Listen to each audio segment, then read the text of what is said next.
There was a smell that hit you the second you walked into a department store in 1983.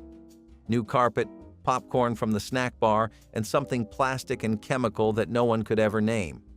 If you grew up in the 80s, you know exactly what that smell was, even if you have not thought about it in decades. The 1980s gave American kids a childhood that will never be repeated. Neon colors on everything, cassette tapes you had to rewind with a pencil, Saturday morning cartoons that started before the sun came up. A world where you left the house after breakfast and your parents did not expect to hear from you until the streetlights turned on. Formaldehyde-treated wooden cutting boards were sold throughout the 1980s as hygienic alternatives to the older, untreated boards grandparents had used for generations. Manufacturers promised the chemical treatment prevented dangerous bacteria growth, making these boards safer for preparing raw meat, fresh vegetables, and everything families served for dinner. Homeowners bought them believing they were investing in healthier kitchens, trusting the labels that emphasized cleanliness and modern science. But formaldehyde does not simply vanish once it has been applied to wood. It off-gases slowly, releasing invisible fumes that irritate eyes, throats, and lungs with every single slice and chop. People developed headaches, skin rashes, and respiratory problems without ever connecting their symptoms to the cutting board beside the sink. Children helping with meal prep breathed these fumes at levels no one monitored at the time. When researchers linked formaldehyde exposure to serious health risks, including cancer, regulators cracked down on treated household products. Those cutting boards, once symbols of modern hygiene, were suddenly recognized as sources of invisible kitchen contamination.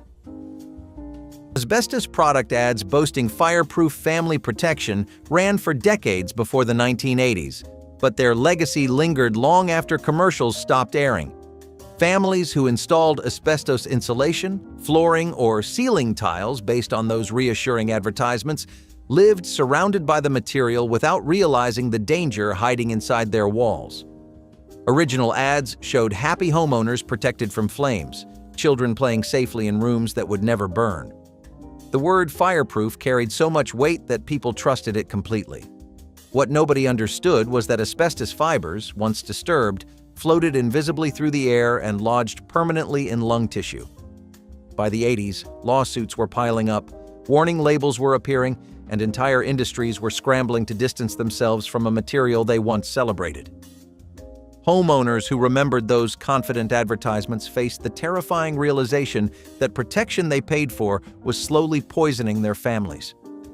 Watching archived footage of those old ads today feels surreal, like witnessing a world where danger wore the disguise of safety and nobody asked right questions until far too late.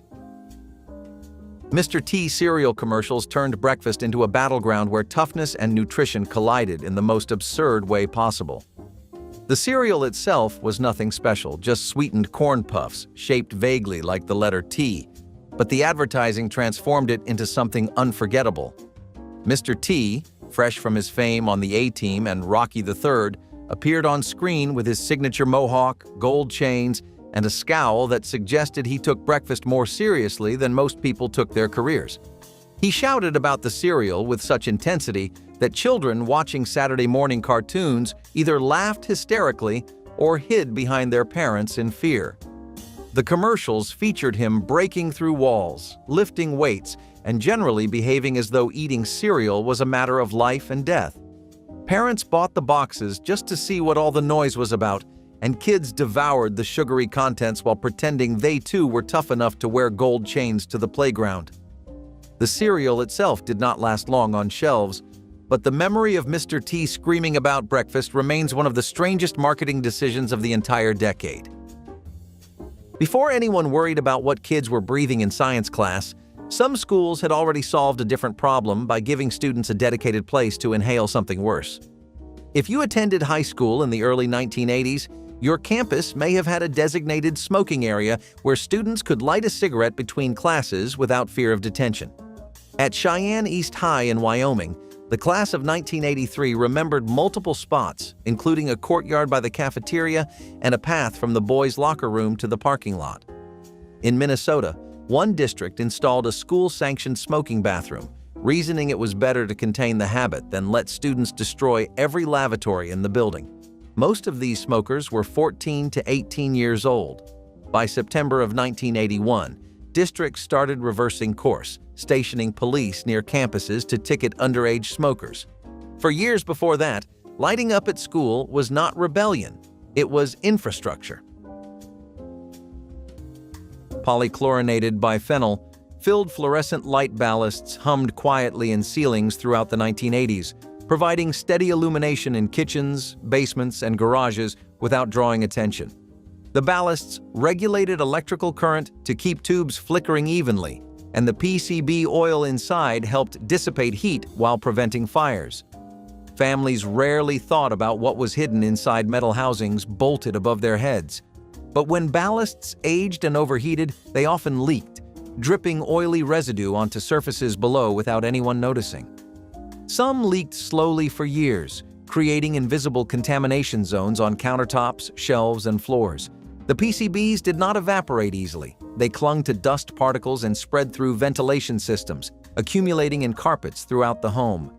When scientists confirmed that PCBs caused cancer and disrupted hormones, the manufacturing ban was swift, but millions of ballasts already installed remained in place.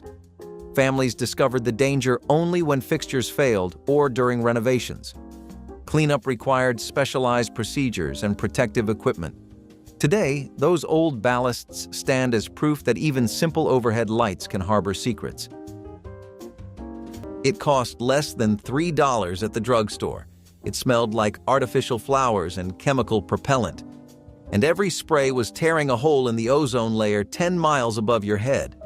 CFC-powered aerosol cans were everywhere in the 1980s, loaded with chlorofluorocarbons that propelled hairspray, deodorant, furniture polish, and oven cleaner. By the mid-1970s, more than 5 billion aerosol cans were produced annually in the United States alone. Chemists Sherwood Rowland and Mario Molina had warned as early as 1974 that CFCs were destroying stratospheric ozone, but the chemical industry dismissed the findings as inconclusive. The U.S. banned CFCs in consumer aerosols in 1978, yet they remained legal in refrigerators, air conditioners, and foam insulation well into the decade. The Montreal Protocol of 1987 finally committed the world to a full phase-out. By then, a measurable hole had already opened over Antarctica. Pemoline was once considered a promising medication for children diagnosed with attention deficit disorders, offering families hope that their hyperactive sons and daughters might finally be able to focus in school. In the 1980s, doctors prescribed these tablets, believing they were helping young patients succeed academically and socially without the intensity of other stimulants. Parents watched their children settle into chairs, complete homework assignments, and sit through entire lessons without bouncing off the walls. It felt like a miracle wrapped in a tiny pill. Schools noticed improvements, teachers praised the changes, and families breathed easier knowing their children had a chance to thrive. But Pemoline carried a hidden danger that would take years to surface. Some children developed severe liver damage, a side effect so serious that it could become fatal before anyone realized something was wrong. Medical journals began publishing case reports, and alarm spread through the pediatric community. By the time regulators pulled Pemoline from the market, countless families had already placed their trust in a medication that turned out to be far more dangerous than anyone promised. On summer evenings across rural America, pickup trucks rolled down two-lane highways with half a dozen kids bouncing around in the open bed, legs dangling over the tailgate. No one questioned it. It was how you got to the swimming hole or your cousin's house 3 towns over. There were no federal restrictions, and most states had no laws against it until the late 1990s. The bed of a pickup offered no restraints, no roll protection, and nothing between a child and the pavement at 55 miles per hour. A sudden stop could send every passenger airborne. What makes this one unsettling is that it still has no comprehensive federal ban. Several states still allow kids to ride in open truck beds, with restrictions varying so wildly that crossing a state line can turn a family outing into a child endangerment charge. The Easy Bake Oven of the 1980s felt like pure independence in a box. With a tiny light bulb acting as the heat source, kids could bake small cakes and cookies all by themselves. It was marketed as a way to feel grown up, and it worked, maybe too well.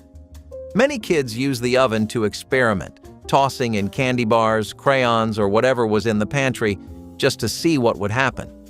The smell that filled the room was equal parts sugar and smoke, and parents would come running only to find melted chaos inside. Some kids even charged friends a few cents to taste test their creations, proudly serving up burned chocolate and half-cooked dough. The problem was, those little ovens could get dangerously hot. Thousands of children burned their fingers or hands trying to pull out the metal pans, and some even ended up with serious blisters. There were no automatic shutoffs, and the compact design trapped heat in ways no one expected. Parents quickly realized the toy was more hazard than hobby. Later versions introduced safety doors and cooler heating elements, but by then, the damage to its reputation was done. The 1980s model still holds a nostalgic place in many hearts, but it also taught an entire generation a hard lesson. Sometimes being just like mom comes with a price. Brominated vegetable oil was quietly mixed into citrus-flavored sodas throughout the 1980s, keeping fruity flavoring evenly distributed instead of floating to the top. Families cracked open cans of orange, lemon lime, and grapefruit sodas without any idea that the same chemical used in flame retardants was swirling in their drinks. The ingredient worked so well that beverage companies relied on it for decades, adding it to sports drinks and fruit punches marketed to children and athletes. People consumed it at picnics, birthday parties, and everyday meals, never questioning why their drink stayed so perfectly blended. But bromine accumulates in the body over time, and researchers eventually linked it to thyroid problems and neurological issues that built up silently with every sip.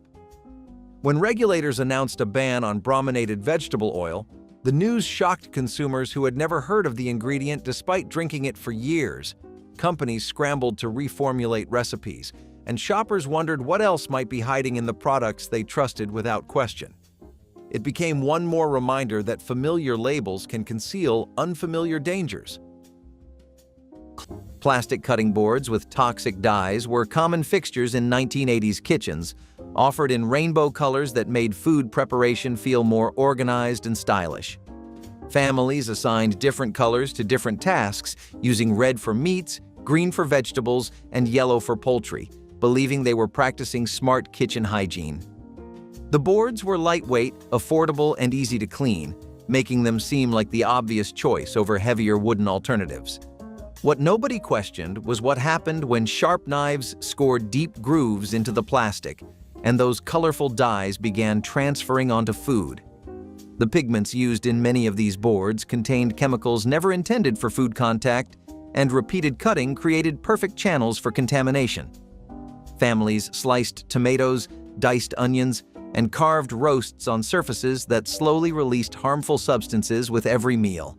It took years for safety standards to catch up, eventually requiring food-safe dyes and stricter testing for any product meant to touch ingredients. Those cheerful rainbow boards have since been replaced by safer options, but they remain a reminder of how easily danger hid inside everyday kitchen tools. Allowing kids to play with realistic toy guns in public was one of the most common sights in neighborhoods throughout the 1980s. Children chased each other through yards, parks, and streets carrying plastic pistols, cap guns, and replica rifles that looked nearly identical to the real thing. Parents bought these toys without hesitation, believing they encouraged imaginative play, outdoor activity, and the kind of adventurous spirit childhood was supposed to nurture. Nobody worried about how a passing driver or a concerned neighbor might react because everyone understood these were toys. The bangs, the smoke from cap rolls, and the dramatic falls were all part of games that stretched from morning until the streetlights flickered on.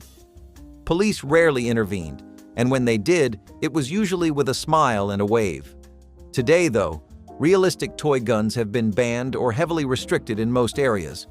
Orange tips are mandatory, sales are regulated, and children carrying anything resembling a weapon can trigger emergency responses that end in tragedy. The innocent play that once filled summer afternoons is now viewed through a lens of fear that the 1980s never anticipated. Trans fat snack cakes and cookies were the darlings of the 1980s snack aisle, wrapped in cellophane and stacked in lunchboxes like treasures waiting to be unwrapped at recess or after school.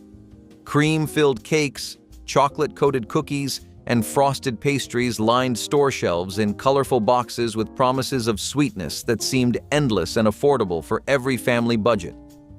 Parents packed them for school lunches, tucked them into picnic baskets, and kept boxes stashed in pantries for after-dinner treats that made everyone smile. What made these snacks so irresistible was partially hydrogenated oil, a substance that gave them an impossibly long shelf life and a texture that felt almost too perfect to be real. Nobody questioned why a cake could sit for months without going stale, or why frosting stayed smooth even after weeks in the cabinet. The truth was that trans fats clogged arteries, raised bad cholesterol, and contributed to heart disease in ways no one fully understood until decades later. When the FDA finally banned artificial trans fats from the food supply entirely, the snack cakes that shaped a generation quietly disappeared from shelves forever. Beer commercials during daytime family programming were a familiar sight in the 1980s, slipping between cartoons, sporting events, and holiday specials as if alcohol belonged alongside everything families watched. These ads featured laughing friends, summer barbecues, and celebrations that made drinking look like the natural reward for a day well spent. Children absorbed these messages alongside cereal jingles and toy promotions, learning to associate beer brands with happiness before understanding what alcohol did. Parents rarely noticed how often these commercials appeared during hours meant for young viewers, because the line between adult and family content barely existed. Nobody questioned why a product meant for adults was marketed heavily when children were watching.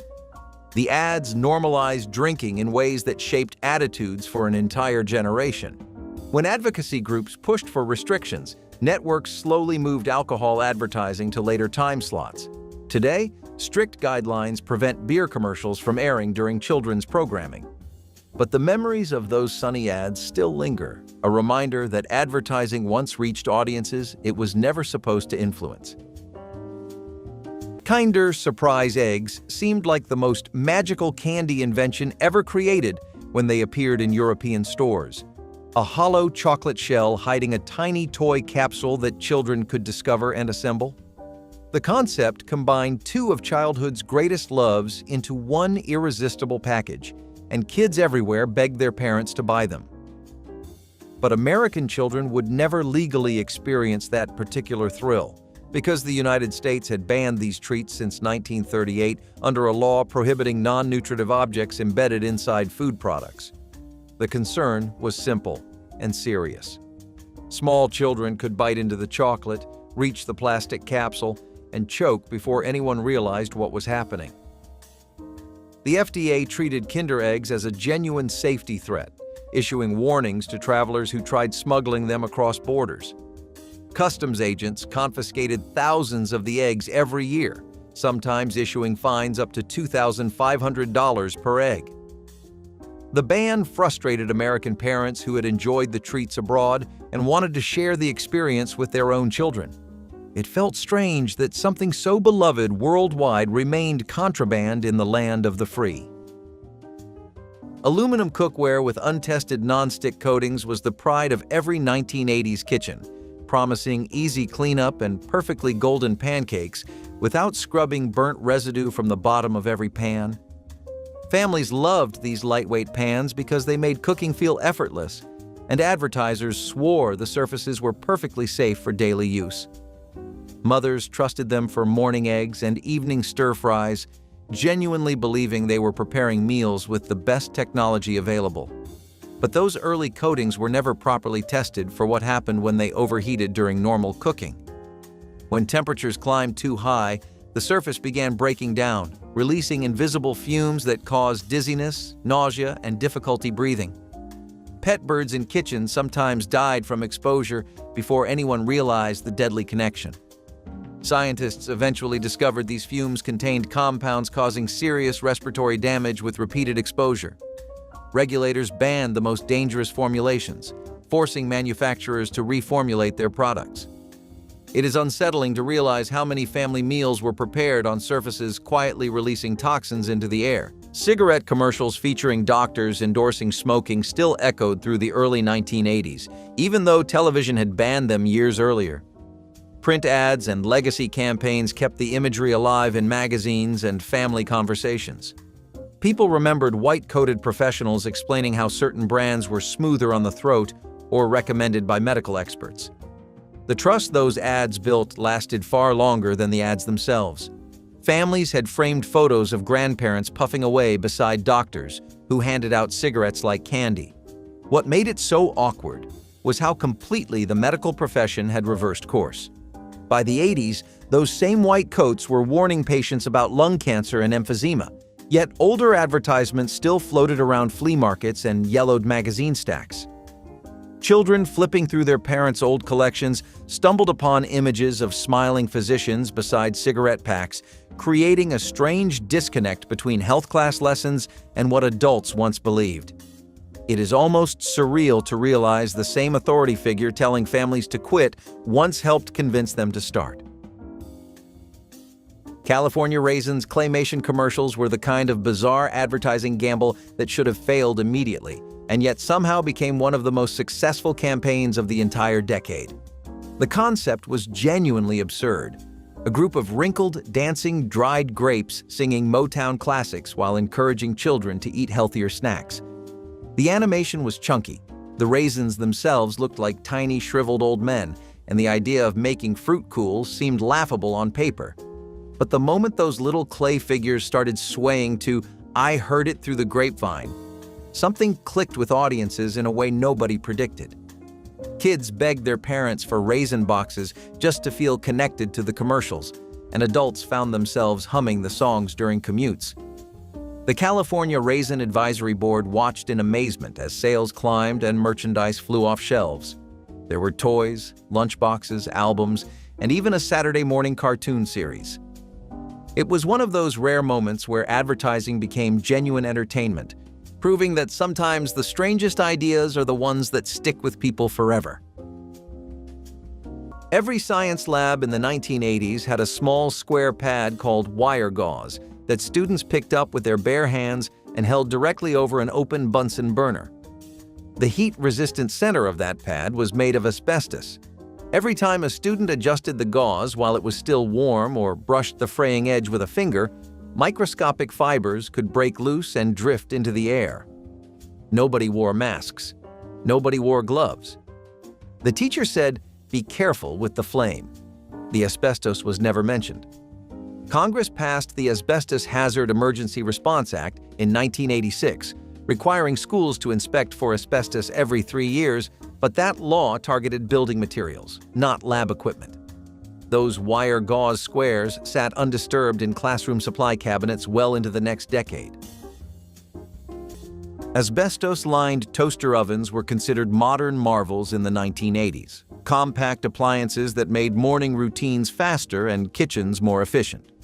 The insulation inside kept exteriors cool while interiors heated quickly, a feature that seemed clever for busy families. People used them daily for toast, bagels, and frozen snacks, never imagining the material keeping everything safe from burns was releasing microscopic fibers into their kitchens. Asbestos resisted heat so well that manufacturers tucked it into appliances without hesitation. People leaned over these toaster ovens while waiting for food, breathing warm air that carried particles no one could see. When scientists confirmed the link between asbestos exposure and devastating lung diseases, the industry shifted almost overnight. Recalls swept through stores, and families were urged to discard toaster ovens they had trusted for years. The realization stung because something designed to make life easier had been quietly introducing harm into the home. Today, those old toaster ovens remind us that convenience can mask dangers hiding just beneath the surface. Dursban was the brand name for chlorpyrifos, an organophosphate pesticide manufactured by Dow Chemical and registered for home termite control in 1980. It quickly became one of the most commonly used indoor pesticides in the country, sprayed along baseboards, pumped into wall voids, and applied to lawns where kids played barefoot. Organophosphates work by disrupting the nervous system of insects, but they affect humans the same way at higher exposure levels. The sharp chemical smell lingered for days after application, and residue settled into carpets where toddlers crawled and put their hands in their mouths. Dow marketed it aggressively to homeowners and pest control operators alike. It took until the year 2000 for the EPA to announce a deal with manufacturers pulling nearly all residential uses off the market, citing risks to children as the driving concern. Phenacetin pain powders were a staple in homes and workplaces throughout the 1980s, offering quick relief from headaches, muscle aches, and the general discomforts of daily life. Workers kept small packets in their desks, mothers stored them in kitchen drawers, and athletes relied on them after grueling practices. The powder dissolved quickly, worked fast, and seemed harmless enough to use whenever pain interrupted the day. People trusted phenacetin because it had been around for decades, passed down through generations as a reliable remedy that never let anyone down. But that long history hid a danger nobody fully understood at the time. Researchers eventually discovered that chronic phenacetin use was connected to kidney damage and, even more alarmingly, to kidney cancer. Patients who had taken the powder for years found themselves facing diagnoses they never expected from something so ordinary. When regulators finally banned phenacetin, it forced millions to reconsider how casually they had treated pain relief. What had once been a simple powder became a sobering example of how familiarity can blind us to danger hiding in plain sight. The playground at your elementary school in 1982 was not designed with safety in mind. It was designed to survive weather. The monkey bars were welded steel pipe, rising 10 or 12 feet above packed dirt or cracked asphalt. The slides were bare metal that absorbed the summer sun until they could raise blisters on exposed skin. The merry-go-rounds were heavy iron platforms spinning fast enough to launch a child sideways, and the seesaws were wooden planks on steel fulcrums that could crack a jaw on the way down. In 1981, the Consumer Product Safety Commission published its first handbook for public playground safety after tracking thousands of emergency room visits. The CDC declared traditional monkey bars unsuitable for safe playgrounds in the early 1980s. 75% of all playground injuries resulted from falls onto inadequate surfaces. The equipment stayed in place at most schools for another decade. The He-Man Power Sword turned every backyard into a battlefield. Inspired by the cartoon hero himself, the hard plastic sword was big, bright, and built for action. Every child who held it shouted, "I have the power!" usually before whacking a sibling or neighbor. There was a kind of magic in that sword, especially when paired with the He-Man action figures in Saturday morning reruns. Kids wore makeshift capes made from bath towels and staged epic battles in the yard, believing they were saving the universe. Of course, those heroic duels often ended with someone crying, a broken toy, and a lecture from an exhausted parent. The sword's tough design meant it could take a beating, but that also meant it delivered one. Black eyes, bruised arms, and a few broken lamps later, parents started realizing this toy might have been too realistic.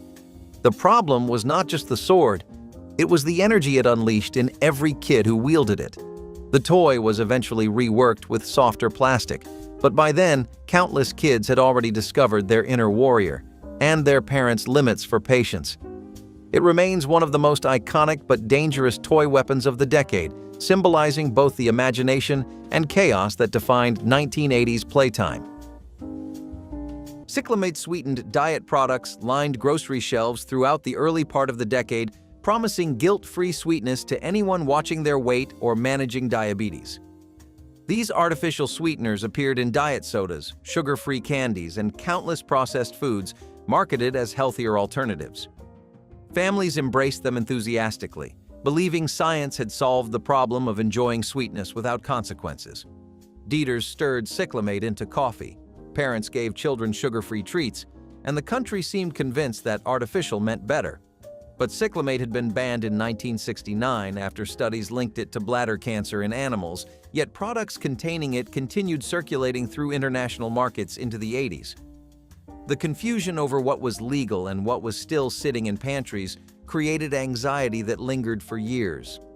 People questioned every diet product they had consumed, wondering whether the calories saved were worth the risks taken. The cyclamate scare became one of the first major warnings that artificial ingredients were not automatically safer than natural ones, changing how regulators and consumers approached sweeteners forever.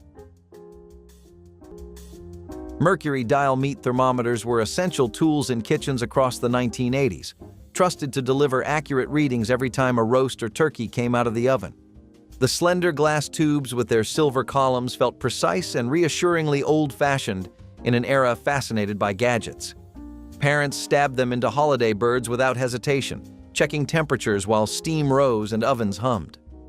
What nobody considered was what happened when the glass cracked or shattered, something that occurred far more often than people like to admit. A dropped thermometer or an accidental knock against a roasting pan could send tiny beads of mercury rolling across cutting boards or directly onto the food itself. Mercury is extraordinarily toxic, capable of causing neurological damage even in small doses, and cleaning up a spill was nearly impossible without professional help. By the time regulators restricted mercury in household products, countless families had unknowingly handled broken thermometers with bare hands. Today, digital thermometers have replaced those old glass tubes entirely, but the memory of that delicate silver line remains etched into holiday cooking memories. Letting kids drink sips of beer or wine at family gatherings was treated as harmless fun in the 1980s, a small indulgence that made children feel included in adult celebrations. Uncles offered tiny tastes from their cans. Grandparents poured half inches of wine into juice glasses, and parents laughed as kids made faces at the bitter or sour flavors they were not yet ready to enjoy. Nobody considered it dangerous or inappropriate because it happened at home, surrounded by family, in a context that felt safe and controlled. Many parents believed early exposure would teach moderation and prevent the rebellious binge drinking they feared would come later. It was a rite of passage wrapped in holiday dinners, backyard barbecues, and wedding receptions where everyone shared everything. But medical research and legal standards have since drawn firm lines around minors and alcohol. Giving alcohol to anyone under 21 is now illegal in most circumstances, regardless of setting or intent. What families once saw as bonding has become a liability, a shift that transformed innocent sips into something modern law treats very differently. Alar-treated apple juice and snacks were marketed directly to children in the 1980s, filling lunchboxes with juice boxes, fruit leather, and applesauce cups that seemed like perfect healthy choices for growing kids. Parents trusted apple products above almost anything else, believing they were giving their children nature's own sweetness in a convenient package. What families did not know was that many apples were sprayed with alar, a growth regulator that kept fruit on trees longer and produced those perfectly round shapes grocers preferred to display. Researchers discovered that alar broke down into a chemical compound linked to cancer, especially concerning because children consumed apple products at far higher rates than adults relative to their body weight. When the news broke nationally, panic spread through neighborhoods as parents dumped juice boxes, threw out applesauce, and demanded answers from companies that had stayed silent too long. The alar scare became one of the defining food controversies of the decade, proving that even the most wholesome-looking snacks could carry dangers invisible to every parent who packed a lunchbox with love. Alcohol ads featuring pregnant women socializing appeared with surprising frequency in the 1980s, showing expectant mothers enjoying wine at dinner parties and relaxing with cocktails as if pregnancy changed nothing. These commercials reflected a time when medical guidance about alcohol and pregnancy remained vague and largely ignored by advertisers seeking the widest possible audience. Women saw themselves represented in ads that normalized drinking throughout all stages of life, including pregnancy. Nobody questioned the imagery because doctors often downplayed the risks, and advertisers followed cultural norms rather than scientific caution. Families watched these commercials without alarm, absorbing the message that a glass of wine posed no real danger. It was only later, when research firmly established the connection between alcohol during pregnancy and developmental harm, that outrage arrived. Regulators banned any advertising depicting pregnant women drinking, and warning labels became mandatory on all alcohol products. Today, those old commercials feel almost unbelievable, relics of an era when advertising priorities overshadowed the safety of the most vulnerable. Toxic waste. Nuclear sludge candy bars sounded dangerous because they were supposed to, marketed with radioactive symbols and edgy packaging that appealed to children who loved anything extreme. The cherry-flavored version became particularly popular, with its sour punch and rebellious branding, making kids feel like they were getting away with something forbidden. Nobody expected the name to prove prophetic in the worst possible way. In 2011, California health officials discovered that toxic waste nuclear sludge bars contained lead levels exceeding state safety standards. The contamination traced back to ingredients sourced from Pakistan, where quality controls had failed to catch the heavy metal presence. The recall was swift, pulling the cherry-flavored bars from shelves across the country. Parents who had laughed at the ironic branding suddenly found nothing funny about genuine toxicity hiding inside their children's favorite candy. The incident demonstrated how global supply chains could introduce dangers that domestic manufacturers never anticipated. The toxic waste brand survived, but the nuclear sludge bars carrying lead became a permanent stain on extreme candy history. Cadmium-colored enamelware brightened 1980s kitchens with shades of orange, red, and yellow so vivid they seemed to glow under fluorescent lights and morning sunshine. Families displayed these pots and pans proudly on stovetops and shelves, using them for everything from simmering Sunday soup to boiling weeknight pasta. The colors felt cheerful and modern, a welcome departure from the dull gray and brown metals of earlier decades. Cooks loved how the enamel cleaned easily and resisted stubborn staining, making these pieces everyday favorites for busy families. But cadmium, the heavy metal that created those brilliant hues, did not stay locked inside the enamel coating forever. Acidic foods like tomatoes, citrus, and vinegar slowly pulled cadmium out of the colorful coating and into whatever was simmering inside. Families ate meals laced with a toxin known to damage kidneys, weaken bones, and accumulate in the body over time. When testing revealed how easily cadmium leached from decorative cookware, regulators demanded strict limits that banned the brightest colors from kitchen use. Those eye-catching pots became dangerous antiques, reminders that cheerful colors sometimes carried the greatest hidden risks. Lead paint ads showcasing bright colors for children's. Rooms ran for decades before anyone fully understood the nightmare they created. Advertisements featured nurseries glowing with cheerful yellows, vibrant blues, and candy-colored pinks, promising that fresh paint could transform any space into a safe haven for little ones. Parents trusted these products because colors looked inviting and companies seemed reputable. Hardware stores stocked shelves with cans bearing friendly labels, and families painted cribs, toy chests, and bedroom walls without a second thought. What nobody knew was that lead paint chips tasted sweet to curious toddlers who chewed on windowsills and crib rails with no idea of poison entering their bodies. Neurological damage from lead exposure took years to surface, manifesting as learning disabilities and developmental delays doctors could not always trace back. By the time regulations banned lead from household paints, millions of children had already been exposed. It is haunting to look at vintage ads now, with promises of beautiful nurseries, and realize every bright brushstroke carried a hidden cost no parent ever agreed to pay. Energizer. Bunny interruption ads pioneered a style of advertising that felt genuinely revolutionary when it first appeared on television screens across America. The concept was simple.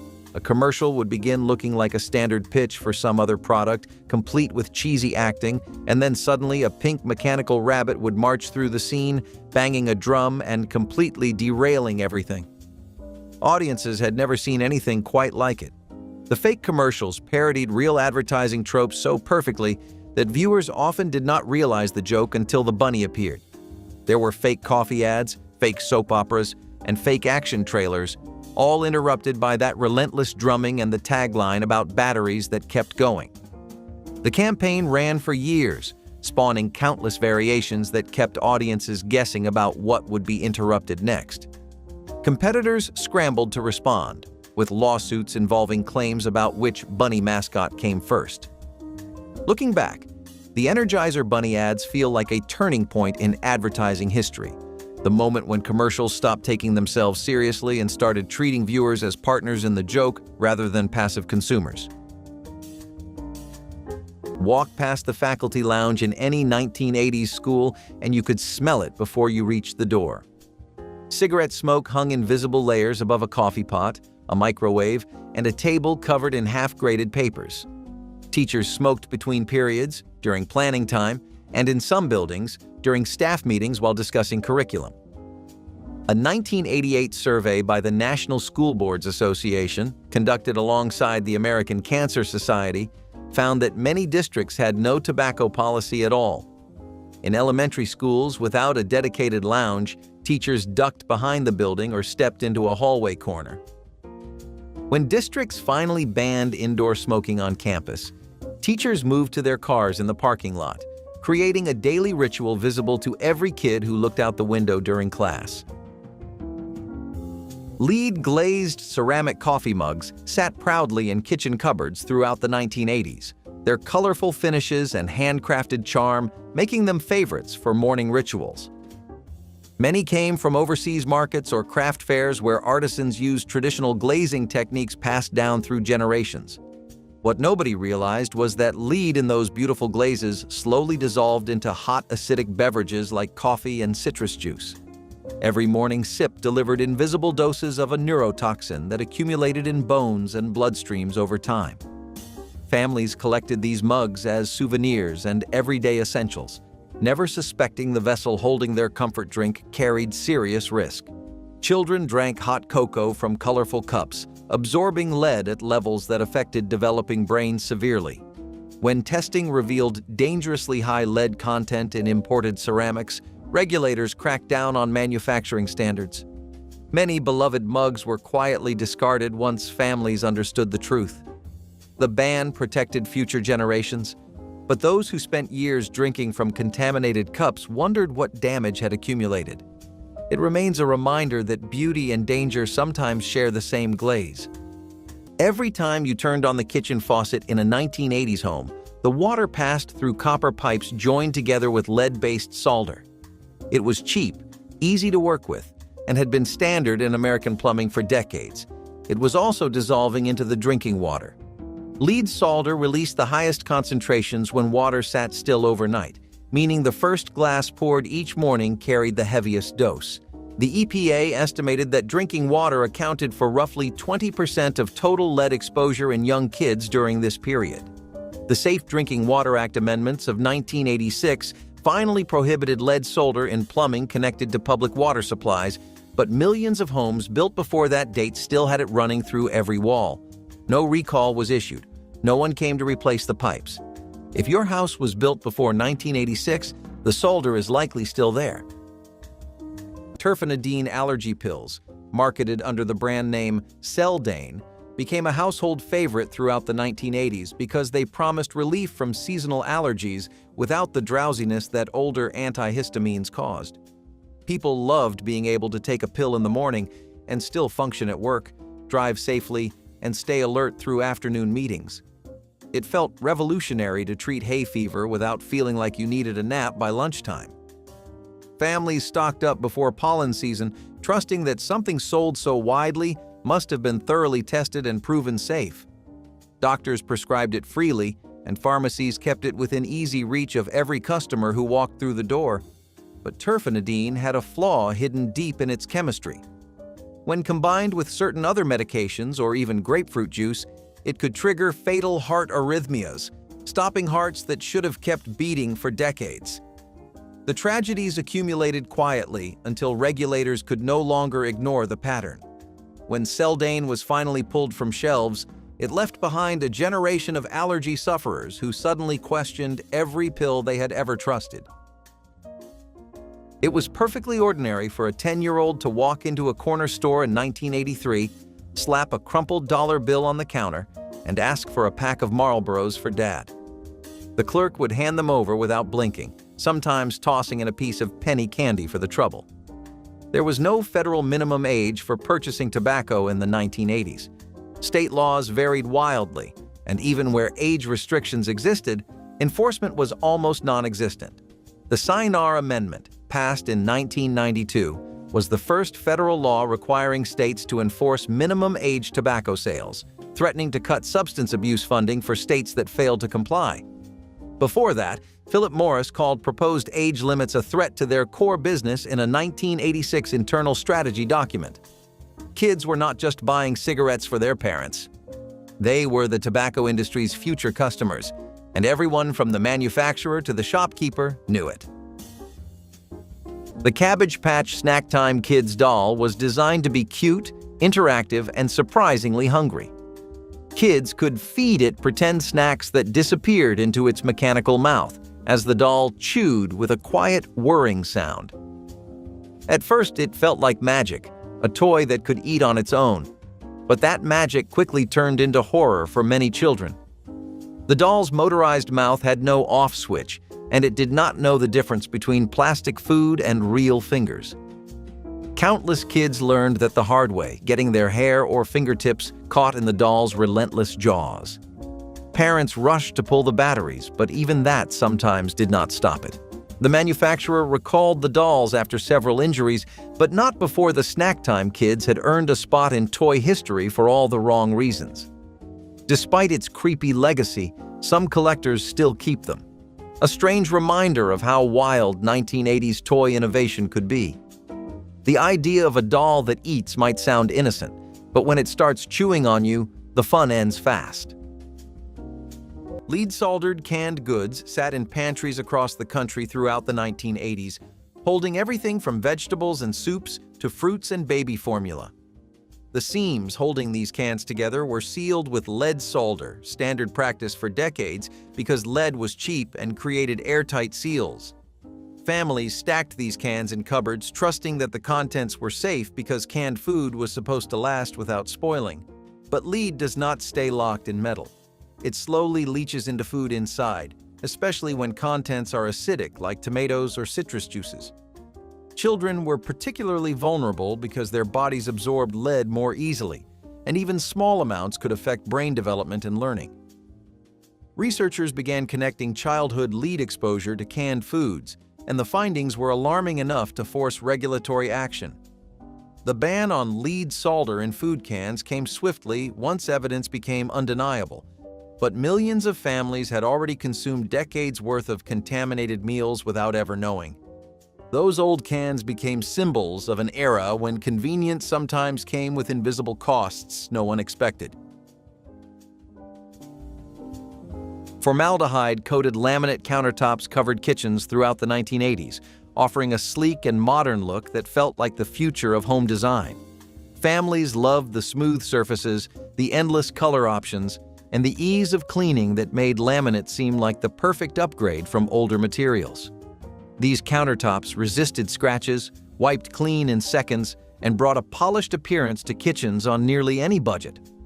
What people did not realize was that the adhesives and coatings binding these surfaces together released formaldehyde gas, especially in warm kitchens where ovens ran for hours and sunlight poured through windows. The fumes were invisible but unmistakable to anyone who noticed a faint chemical smell lingering in the air. Families breathed it in while cooking dinner and gathering around the counter for morning coffee. When health officials documented the link between formaldehyde exposure and respiratory problems, the demand for safer materials grew rapidly. Regulations eventually tightened, pushing manufacturers toward low-emission products. But for years, those bright laminate countertops quietly off-gassed into the rooms where families spent the most time together. Letting kids sit on laps in the front seat during drives was something parents did without hesitation throughout the 1980s. Children perched on a parent's knee, hands resting on the steering wheel, feeling like they were actually helping guide the car. Older siblings held younger ones, and sometimes entire families squeezed into front bench seats designed for exactly this kind of togetherness. Nobody thought about airbags, crash statistics, or the physics of a sudden impact. The closeness felt natural, even protective, as if a parent's arms could shield a child from anything. Car seats existed, but they were flimsy contraptions many families ignored once children outgrew infancy. Seat belts went unused or tucked behind backs because they felt uncomfortable. The front seat was a privilege kids earned by being old enough to see over the dashboard. Today, though, strict child restraint laws require approved car seats, booster seats, and rear seating until specific ages and weights are reached. The cozy front seat rides that once felt like bonding moments are now illegal in every state. Replaced by regulations designed to save lives, the 1980s simply did not count.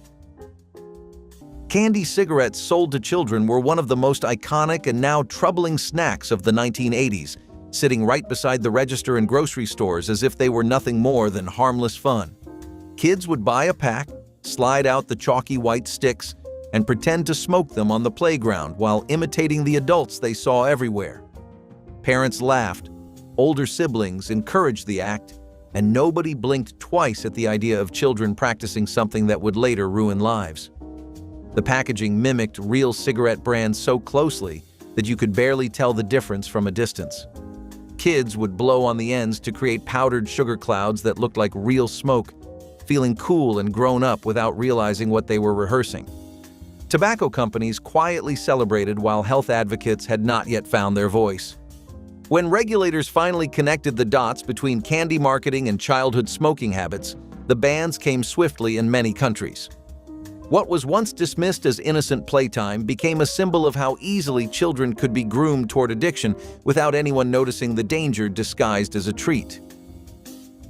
Pharmaceutical ads without side effect warnings ran constantly in the 1980s, painting every pill and syrup as a simple solution to life's discomforts. These commercials showed smiling families, active grandparents, and relieved workers returning to their lives after a single dose. The narrator spoke in warm, reassuring tones, promising fast relief without ever mentioning what could go wrong. Viewers trusted these ads because medicine was supposed to help, not harm, and the companies seemed too established to mislead anyone. Parents gave children cold remedies and pain relievers without reading fine print that barely existed. Nobody imagined that pills making their headaches disappear might carry risks no one mentioned on television.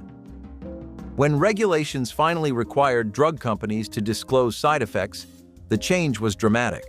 Commercials suddenly filled with rapid warnings about nausea, dizziness, and far worse possibilities. Looking back, it is startling how many families medicated themselves based on commercials that told only half the story. Those old ads remain a reminder that silence can be just as misleading as any spoken claim. Lucas acidified candy powder was the intensely sour Mexican treat that became a schoolyard sensation during the 1980s and 90s, passed between children who dared each other to withstand its tongue-scorching bite. The powder came in small containers that kids would pour directly onto their tongues, competing to see who could handle the most without wincing. The chili lime flavor was unlike anything American candy offered, and children from border states introduced their friends to this exotic import with evangelical enthusiasm. What nobody realized was that the traditional chili powder coating contained dangerous levels of lead. The contamination came from multiple sources, including the soil where peppers were grown, the equipment used during processing, and the storage containers that held ingredients. When the FDA finally tested these candies and discovered lead levels far exceeding safety limits, the recall was immediate and sweeping. Stores pulled Lucas products from shelves, and health officials warned parents to throw away any remaining candy. The beloved powder that had made so many taste buds tingle became a cautionary tale about contamination hiding in traditional recipes. Plastic baby bottle warmers containing BPA were marketed as lifesavers for exhausted parents in the 1980s, promising perfectly heated formula without fuss or complicated preparation. New mothers trusted these devices completely, genuinely believing they were providing the best care during late-night feedings and early morning routines when exhaustion clouded every decision.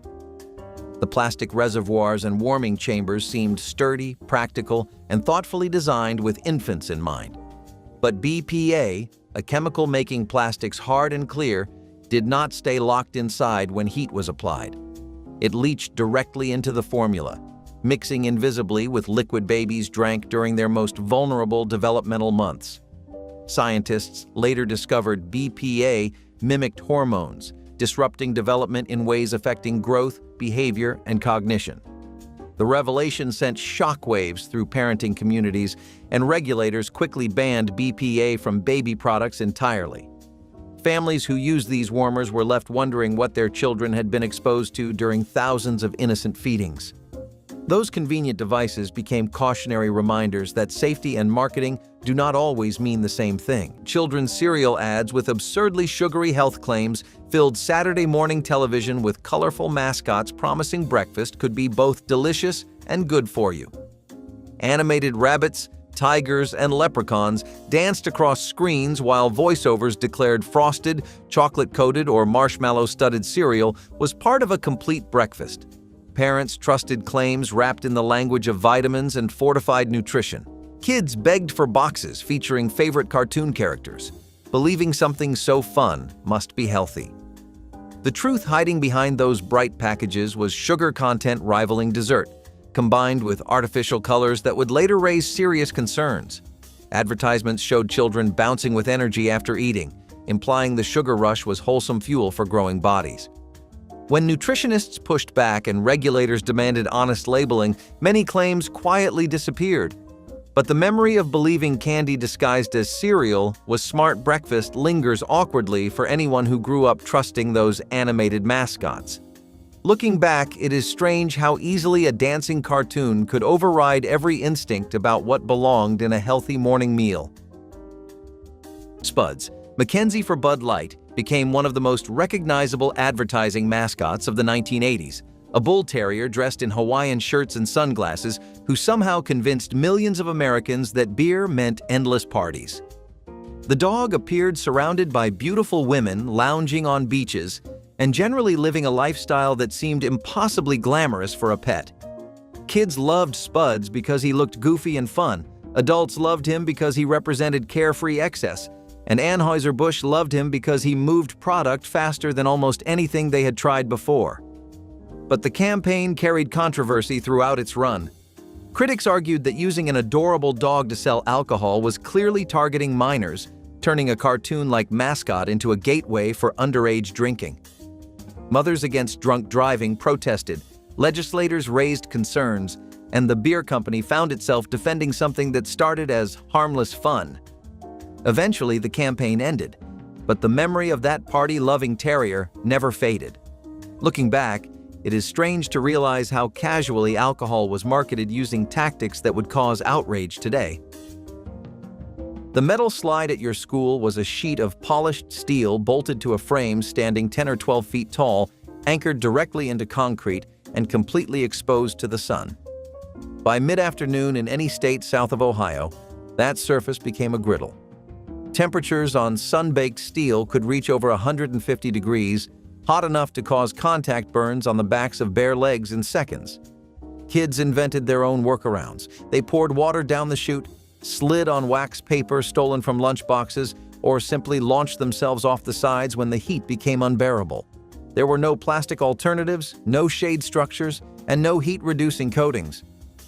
The Consumer Product Safety Commission pushed for design changes, but most schools did not swap steel for molded plastic until the late 1990s. Chlordane-soaked termite barriers were installed beneath foundations throughout the 1980s as the ultimate defense against wood-destroying insects. Pest control companies promised decades of protection, saturating soil with chemicals so persistent that termites would never tunnel through. Homeowners trusted these invisible shields completely, believing their investment would keep structural damage at bay forever. What nobody explained was that chlordane does not simply stay underground. It migrates slowly upward through cracks in concrete, through gaps around pipes, and through air circulating beneath floors. Families lived above these chemical pools for years, breathing vapors that accumulated inside tightly sealed houses designed to conserve energy. Children played on carpets directly over treated soil, and basements carried faint chemical odors people dismissed as normal.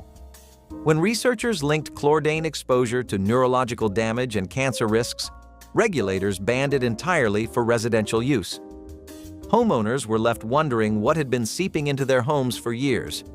Today, chlordane barriers remain troubling examples of how protection can turn into contamination without anyone noticing. During the energy crisis, homeowners were desperate to cut heating bills, and urea formaldehyde foam insulation seemed like the answer. Contractors mixed the resin on site, pumped it through small holes into wall cavities, and let it expand and harden. It was effective, affordable, and fast. It also released formaldehyde gas as it cured, and in many cases, it never stopped. The CPSC received more than 2,200 complaints involving over 5,700 people who reported eye irritation, chronic headaches, nausea, and difficulty breathing. In 1982, the agency banned UFFI for use in homes and schools, calling it an unreasonable risk based on formaldehyde's carcinogenic potential. An estimated 500,000 American homes had already been filled with it. A federal court overturned the ban in 1983 on procedural grounds, but the industry had already collapsed. The formaldehyde, sealed inside the walls, continued to off-gas for years in homes where nobody knew what was making them sick. Chloramphenicol eye drops were once a go-to treatment for minor eye infections, prescribed casually by doctors who trusted the antibiotic's ability to clear up redness and irritation quickly. In the 1980s, parents applied these drops to their children's eyes without hesitation, believing they were treating infections before they could spread. The medication worked well, killing bacteria and restoring comfort within days. Pharmacies stocked it readily, and prescriptions flowed easily from clinics that saw eye infections as routine nuisances rather than serious concerns. But chloramphenicol carried a terrifying risk that most families never heard about until the damage was done. In rare cases, the antibiotic triggered aplastic anemia, a condition where the bone marrow stops producing blood cells entirely. Patients who seemed to recover from a simple eye infection suddenly found themselves fighting for their lives against a disease with no easy cure. When regulators restricted chloramphenicol to only the most serious infections, it shocked families who had used those bottles so casually. A simple eye drop became a reminder that even routine treatments can carry devastating consequences. Lawn darts were 12 inches long, tipped with weighted steel points, and sold right next to the badminton sets at Sears. Families tossed them skyward at backyard barbecues, aiming for plastic rings on the grass, while kids ran through the yard underneath. Between 1980 and 1988, over 6,000 Americans visited emergency rooms because of lawn dart injuries. 81% of them were 15 or younger. In April of 1987, 7-year-old Michelle Snow was playing with dolls in her front yard in Riverside, California, when a dart thrown by a neighbor's child sailed over the backyard fence and struck her in the skull with an estimated 23,000 pounds of pressure per square inch. She was pronounced dead 3 days later. Her father, David, an aerospace engineer at Hughes Aircraft, spent the next year lobbying Congress and the Consumer Product Safety Commission. The CPSC banned all metal-tipped lawn darts in December of 1988, the week before Christmas. Clackers were one of those toys that seemed harmless until you actually used them. 2 acrylic balls were attached to strings, and the goal was to swing them up and down in rhythm so they smacked together with a loud clack. Kids loved the sound and the challenge, spending hours perfecting the timing.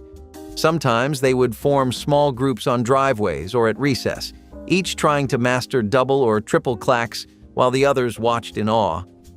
The plastic would heat from friction, adding an odd smell and a bit of smoke to the mix. But no one cared. It felt like an accomplishment. Even when their hands were sore and their wrists bruised, they kept going, determined to get that perfect sound. But anyone who owned a set knows what came next. Those plastic balls were made of hard, brittle material that could shatter under pressure. When they did, the pieces flew fast and sharp, right into faces, eyes, or walls. Parents tried to tape them up or replace them, but the danger was baked into the design. Eventually, schools and parents' groups began pushing for bans after a wave of injuries swept the country. Still, for many who grew up then, that loud rhythmic clicking brings back memories of hot summer afternoons and bruised knuckles. They were flashy, fun, and far too dangerous to survive the modern world. Chlorofluorocarbon cooking sprays were kitchen staples throughout the 1980s, making it easy to coat pans and grease baking sheets with just a quick press of a nozzle. These aerosol cans sat beside stoves in nearly every home, used daily for frying eggs and preparing roasts. The spray came out in a fine mist that felt almost magical compared to pouring oil or spreading butter by hand. Families loved the convenience, and nobody thought twice about what propelled that mist out so effortlessly. But chlorofluorocarbons, the gases that made aerosol sprays work, were silently drifting upward and destroying the ozone layer that protects the planet from harmful radiation. Scientists discovered the damage and raised alarms that eventually reached policymakers worldwide. The ban on chlorofluorocarbons came as part of international agreements to protect the atmosphere, and cooking sprays were forced to switch to different propellants. Shoppers barely noticed the change in their kitchens, but the shift marked one of the first times a common grocery product was pulled for environmental reasons rather than direct health concerns, a reminder that what we spray indoors can affect the entire world. Teflon pans with unregulated PFOA coatings were marketed as revolutionary miracles in the 1980s, promising effortless cooking and even easier cleanup. Families embraced them enthusiastically, thrilled by the idea of eggs sliding cleanly off the surface and sauces refusing to stick no matter how long they simmered. These pans appeared in wedding registries, holiday gift guides, and nearly every kitchen cupboard across the country. What people did not know was that the coatings contained perfluorooctanoic acid, a chemical that released toxic fumes when pans overheated on high flames. Families cooked on these surfaces daily, sometimes leaving empty pans on hot burners or cranking the heat higher than manufacturers recommended. The fumes were invisible but dangerous, capable of causing flu-like symptoms in humans and proving fatal to pet birds in the same room. Researchers eventually documented the health risks and environmental persistence of PFOA, leading to voluntary phase-outs and tighter regulations. Modern non-stick coatings no longer contain the chemical, but for years those gleaming pans sat on stoves across the nation, quietly releasing hazards with every overheated meal.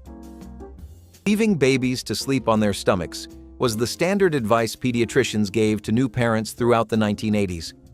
Doctors believed stomach sleeping helped infants feel secure, reduced the risk of choking, and encouraged deeper, more restful sleep. Nurses in hospital nurseries positioned newborns face down as a matter of routine, and parenting books reinforced the practice with confident authority. Mothers followed these instructions without question, tucking their babies onto their bellies night after night, trusting that medical professionals knew best. Cribs were arranged, mattresses flattened, and bedtimes followed the same pattern in millions of homes. But as research into sudden infant death syndrome expanded, scientists discovered that stomach sleeping dramatically increased the risk of SIDS. The revelation shocked parents who had done exactly what they were told. Health organizations launched campaigns to spread the word, and today placing a baby to sleep on its stomach is strongly discouraged by every major pediatric authority. The advice that once felt medically sound now serves as a sobering reminder of how much we still had to learn.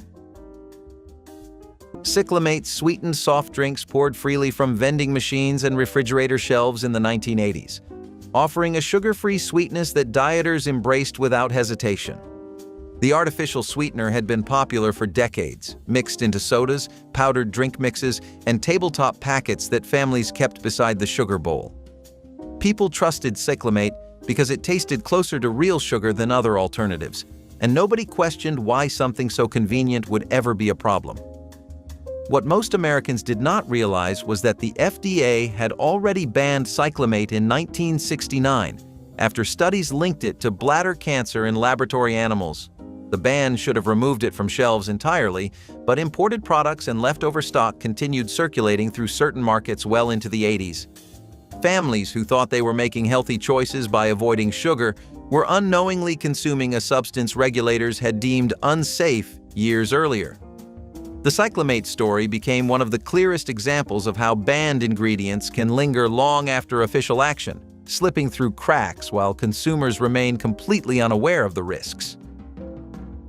Asbestos product commercials for home improvement aired regularly in the early 1980s, promoting insulation, roofing materials, and fireproofing solutions that promised safety and durability.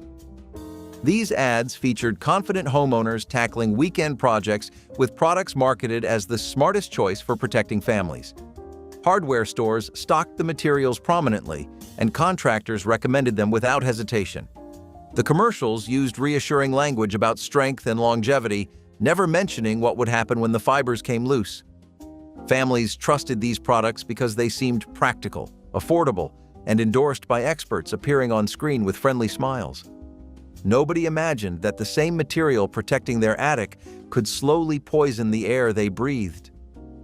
When the connection between asbestos and deadly lung diseases became undeniable, regulators moved swiftly to ban both the products and their advertising. Homes across the country still contain materials installed during those trusting years. Today, it is haunting to watch old footage of these commercials, knowing the cheerful promises masked one of the deadliest hazards ever sold to families. Red dye No. 2 candies were everywhere in the 1980s, coloring everything from fruit punches to bright red lollipops with a petroleum-based compound called amaranth that nobody questioned. Children lined up at candy counters pointing at the reddest treats they could find, while parents handed over coins without a second thought about what made those colors so vivid. The dye had been used for decades, and manufacturers trusted it completely. Nobody imagined that the brilliant crimson making their favorite candies so appealing could be anything but harmless. But behind closed laboratory doors, researchers were discovering something troubling.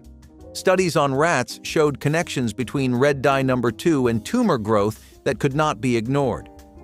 When the FDA finally took action in 1976, banning amaranth from American food products, it sent shockwaves through the candy industry. Suddenly, the trusty red coloring that had defined countless childhood treats became contraband. Manufacturers scrambled to reformulate, but the damage to public trust had already begun. Looking back, it feels unsettling to realize how many bright red candies passed through small hands before anyone understood the risk. Lead-glazed ceramic mixing bowls were colorful staples of 1980s kitchens, sitting on counters with patterns ranging from cheerful florals to bold geometric designs that seemed perfectly modern. People loved the solid weight of them, how sturdy and reliable they felt during holiday baking marathons or ordinary weeknight meal prep after long days. Mothers mixed cookie dough, whisked salad dressings, and stored leftovers in these bowls without ever questioning what lurked beneath the shiny decorative surface. But the glazes that made these bowls so beautiful often contained lead, and acidic foods like tomato sauce slowly pulled that lead directly into the meal. Families consumed trace amounts with every serving, completely unaware that something so ordinary could be quietly dangerous. Children absorbed lead quickly, and effects on developing brains were severe and sometimes permanent. When testing revealed widespread contamination, regulators demanded changes that pulled the worst offenders from store shelves entirely. Today, those cheerful bowls are collector's items, admired but never used for food again. It is haunting to realize how many batches of holiday cookies carried more than sugar into growing bodies. Tanning bed ads promoting safe indoor sun exposure convinced an entire generation that bronze skin could be achieved without risks associated with lying on a beach. Commercials featured glowing models stepping out of sleek machines, their skin perfectly golden and smiles suggesting nothing could go wrong. The word safe appeared constantly, reassuring customers that controlled ultraviolet exposure was somehow different from the sun outside. Salons popped up in strip malls across the country as young people lined up to achieve the look they saw in magazines. Parents even bought home tanning units as gifts, believing they offered a healthier alternative to outdoor sunbathing. Nobody mentioned melanoma, premature aging, or the cumulative damage ultraviolet rays caused, regardless of their source. The advertisements created false security that lasted years until medical research revealed the true cost of chasing that perfect tan. By then, countless people had spent hours inside glowing coffins, trusting promises that turned out dangerously misleading. It is unsettling now to watch old footage of those ads and realize how confidently they sold a lie wrapped in the language of wellness and beauty. When a glass thermometer broke in a 1980s science classroom, the lesson stopped and something far more interesting began. Mercury scattered across the lab table in tiny silver beads that rolled and merged when you pushed them together. Students poked the liquid metal with pencils, corralled it with index cards, and sometimes cupped it in the palms of their hands. Teachers treated it as a minor inconvenience. Someone wiped the table with a paper towel and class resumed. What nobody mentioned was that mercury vaporizes at room temperature into an invisible, odorless gas that accumulates in enclosed spaces. Between 2002 and 2006, American poison control centers received over 37,000 calls about children exposed to mercury, and more than 30,000 of those involved broken thermometers. A 2004 case in New Jersey found roughly 100 children exposed at a daycare center built inside a former thermometer factory. Formaldehyde-treated plywood kitchen cabinets lined the walls of countless homes in the 1980s, their smooth surfaces and affordable prices making them popular for families upgrading cooking spaces. The glue holding wood layers together contained formaldehyde resins that cured slowly over months, releasing invisible gas into kitchens where families spent hours each day. People cooked meals, ate breakfast, and helped children with homework while breathing fumes they could not smell at low concentrations. Some families noticed headaches, irritated eyes, or persistent coughs without connecting symptoms to their new cabinets. The formaldehyde levels were highest when cabinets were new, but off-gassing continued for years, especially in warm kitchens where windows stayed closed. When researchers published findings linking chronic exposure to respiratory illness and cancer risks, the construction industry faced immediate pressure. Regulators set strict limits on formaldehyde emissions, forcing manufacturers to reformulate adhesives entirely. Families who had proudly remodeled their kitchens wondered what they had been breathing.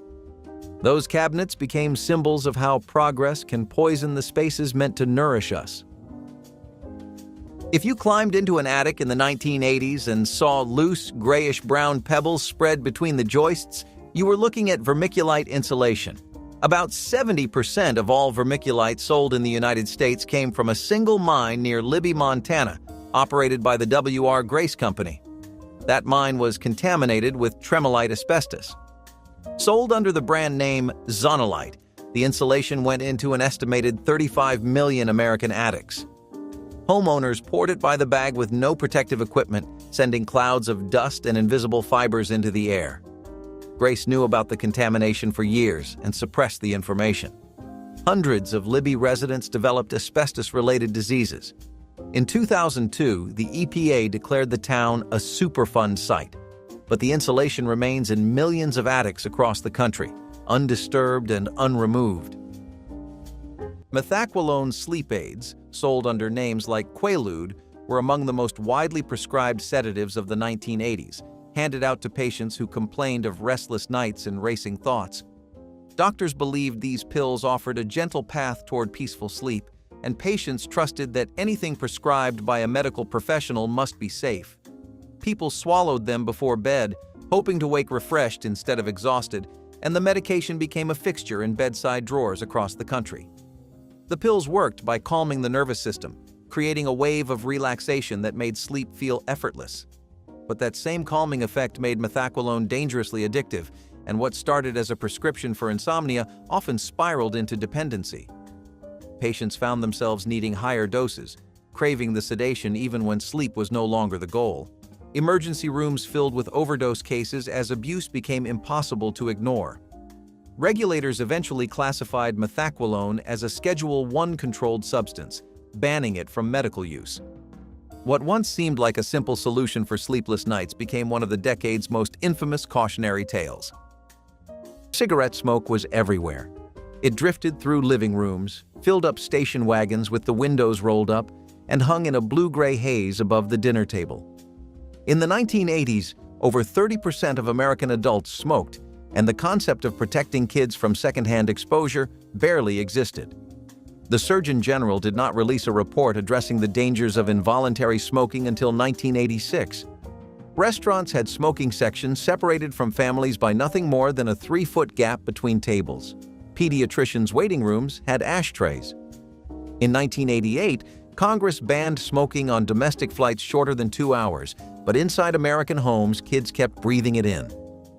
Government data from that year showed 88% of non-smokers, including millions of kids, had detectable levels of cotinine, a nicotine byproduct, in their blood. Slap bracelets were everywhere in the late 1980s. Classrooms, malls, playgrounds. Kids collected them by the dozen, showing off neon colors and wild patterns. The trick was simple. Snap the straight band against your wrist and watch it curl around perfectly. Some kids took it a step further, slapping them across backpacks, arms, and even faces in playful fights. The noise of a dozen bracelets snapping at once could fill an entire hallway, driving teachers insane. For a few glorious years, they were the ultimate symbol of rebellion, something that annoyed adults but made you instantly cool. But beneath that fabric lay a thin strip of sharp-edged metal. Over time, the covering wore down or tore, revealing the raw steel underneath. Soon, reports of cut wrists and sliced skin started pouring in. Some schools banned them outright, calling them distracting and dangerous. Still, the craze was unstoppable for a while. Every kid wanted to hear that satisfying snap, no matter how many warnings came from teachers or parents. They were the perfect mix of rebellion and style, a fashion statement that literally left its mark. Unpasteurized raw milk was still available in many grocery stores during the 1980s, sitting in refrigerated sections alongside pasteurized cartons. Some shoppers specifically sought it out, believing it was healthier, more natural, and closer to what their grandparents drank straight from the farm. The creamy texture, richer taste, and idea that nothing had been processed made raw milk feel wholesome in a way modern dairy did not. Parents poured it over cereal, blended it into smoothies, and gave it to children who had no idea they were drinking something potentially dangerous. But unpasteurized milk can carry bacteria, including Salmonella, E. coli, and Listeria, pathogens that pasteurization was specifically designed to kill. Outbreaks traced back to raw milk sickened families across the country, and some cases turned severe or even fatal. Regulators responded by tightening restrictions until raw milk became illegal in most grocery stores nationwide. Today, finding it requires visiting farms directly or navigating complex state laws, a far cry from when it sat casually on refrigerator shelves waiting for anyone to take it home. Aluminum pressure cookers without safety valves were kitchen workhorses in the 1980s, promising faster meals with less fuel and more convenience than traditional stovetop methods. Families used them for stews, beans, soups, and anything else that benefited from high-pressure cooking. The lids clamped down tightly, the steam built up quickly, and dinner appeared in a fraction of the usual time. What nobody anticipated was what happened when the pressure exceeded safe limits and the cooker had no way to release it. These budget models lacked the safety mechanisms that modern cookers take for granted, and when something went wrong, it went wrong catastrophically. Lids launched toward ceilings, scalding contents erupted across kitchens, and families found themselves dealing with burns, broken cabinets, and shattered trust in a device they had used for years. Reports of explosions mounted through the decade until regulators demanded stricter safety standards. Modern pressure cookers now feature multiple release valves and locking mechanisms, making the old aluminum models relics of a more dangerous time. The convenience they promised came with risks that only became clear after too many kitchens paid the price. Using corporal punishment as primary discipline was something almost every household in the 1980s accepted without debate. Spankings, paddlings, and the occasional swat with a wooden spoon were considered normal tools of parenting, passed down through generations as the surest way to correct behavior. Schools reinforced the message, with principals keeping paddles in their offices and teachers allowed to administer physical consequences for misbehavior. Kids grew up understanding that breaking rules meant physical discomfort, and most parents believed this approach taught respect and self-control. Nobody questioned whether it worked because everyone around them did the same thing. The phrase, "spare the rod, spoil the child," echoed through churches and neighborhood conversations like unshakable truth. But over the following decades, research revealed how physical punishment could harm development and long-term well-being. Schools across the country banned the practice, and many states now regulate what parents can legally do at home. What was once considered responsible parenting is now viewed through a lens of concern that the 1980s never imagined. Potassium bromate. Bread and rolls sat in every kitchen bread box in the 1980s, sliced thick for sandwiches and toasted golden for breakfast every morning of the week. Families trusted these loaves without hesitation, spreading butter and jam across surfaces so soft they felt almost cloud-like beneath the knife. Bakeries and commercial bread companies loved potassium bromate because it made dough rise higher, created a finer crumb texture, and produced a finished product that looked bakery perfect every time it came out of the oven. Nobody asked what made the bread so impossibly fluffy or why it held together so well during slicing when homemade loaves crumbled at the slightest touch. The secret ingredient was a dough conditioner that researchers would later classify as a probable carcinogen after years of mounting evidence. Studies linked potassium bromate to kidney damage and tumor growth, especially when bread was not baked at high enough temperatures to break down the chemical completely. When countries around the world began banning it from their food supplies, American families were stunned to learn that their morning toast had carried risks nobody discussed at the table. Toy commercials with exaggerated action sequences dominated children's programming in the 1980s, transforming plastic figures into epic heroes battling across landscapes that existed only in studio lighting. Kids watched in awe as action figures flew through the air, vehicles raced at impossible speeds, and playsets transformed into battlefields that looked nothing like what waited inside the box. The commercials used camera angles, sound effects, and dramatic music to create excitement no living room could replicate. Children begged for toys they had seen perform miracles on screen, only to discover that gravity and reality worked very differently at home. Parents spent money on products that never matched the promise, and disappointment became part of the holiday morning ritual. Nobody questioned whether these ads crossed a line, because exaggeration was simply how toys were sold. When regulators finally demanded disclaimers like "assembly required" and "sold separately," the fantasy started crumbling. Today, toy ads must show products as they actually perform. Those old commercials remain a reminder of how easily wonder can be manufactured and sold. Chaka Chaka chili lollipops represented the authentic taste of Mexican candy tradition, with their tangy tamarind coating and fiery chili dusting that made American taste buds curious and Mexican children nostalgic for flavors from home. These lollipops were passed between school children like treasured contraband, each one promising an intensity that regular American sweets could never match. The recipe had been perfected over generations, using techniques and ingredients that connected families to their cultural heritage. But those traditional methods carried risks that nobody anticipated. When health officials began testing imported Mexican candies for lead contamination, Chaka Chaka appeared on warning list after warning list. The lead came from the same sources affecting other chili candies, contaminated soil and equipment that introduced heavy metals during production. The FDA issued import alerts and pulled contaminated batches from American stores. For families who had grown up with these flavors, the news felt like a betrayal of something precious. A candy that had represented cultural connection became another casualty of contamination. Asbestos potholders and trivets were considered ultimate kitchen safety tools in the 1980s, advertised as heat-resistant and practically indestructible. People grabbed hot pans, lifted scorching casserole dishes, and rested boiling pots on these woven pads without any fear. Manufacturers marketed them as modern marvels every family deserved. Parents passed them between generations, never questioning the grayish fibers woven throughout. But asbestos does not stay locked inside its weave forever. With every use, wash, and fold, microscopic fibers broke loose and drifted into the air. Families inhaled them while standing at the stove, while cleaning up after dinner, while reaching for dessert plates still warm from the oven. Those fibers lodged deep in lungs and stayed there, causing damage that sometimes took decades to appear. When scientists connected asbestos exposure to deadly respiratory diseases, regulators banned these products entirely. The pot holders that symbolized kitchen safety became symbols of hidden danger instead.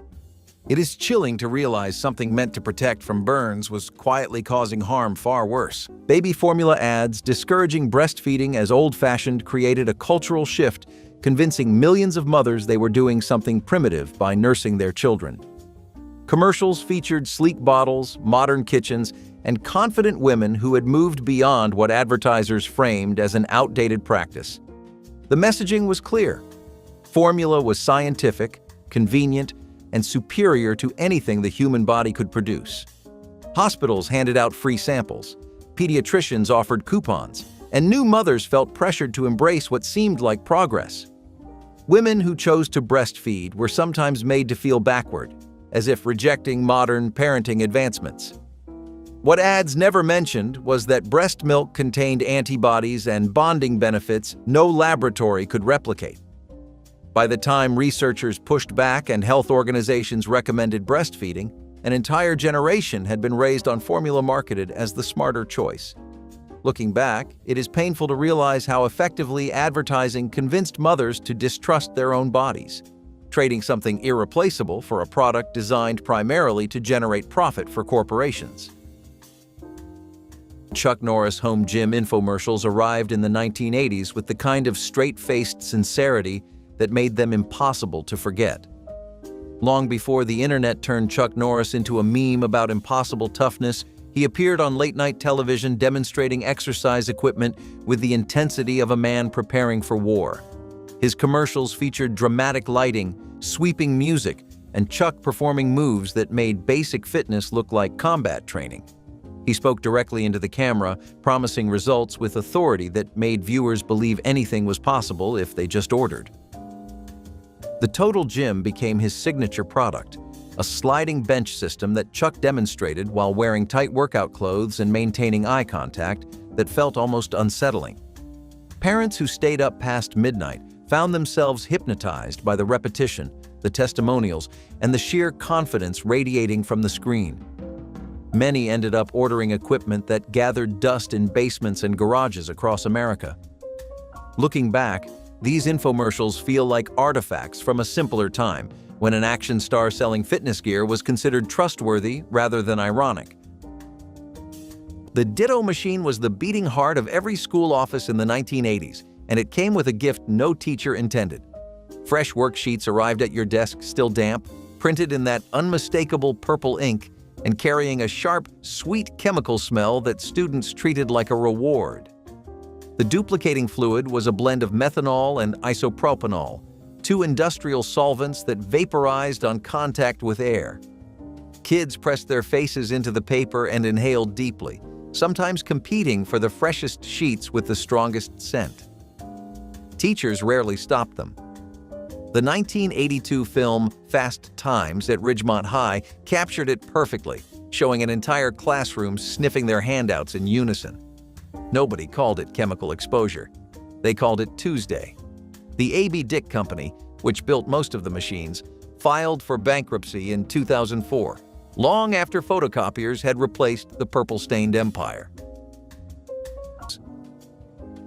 Mercury-filled tilt switches inside wall thermostats were the silent heartbeat of temperature control in 1980s homes, clicking softly whenever furnaces kicked on or air conditioning started humming. Inside each small glass capsule was a bead of liquid mercury that rolled back and forth, completing the electrical circuit that kept families comfortable. People adjusted these thermostats daily without knowing they were handling devices containing one of the most toxic heavy metals on Earth.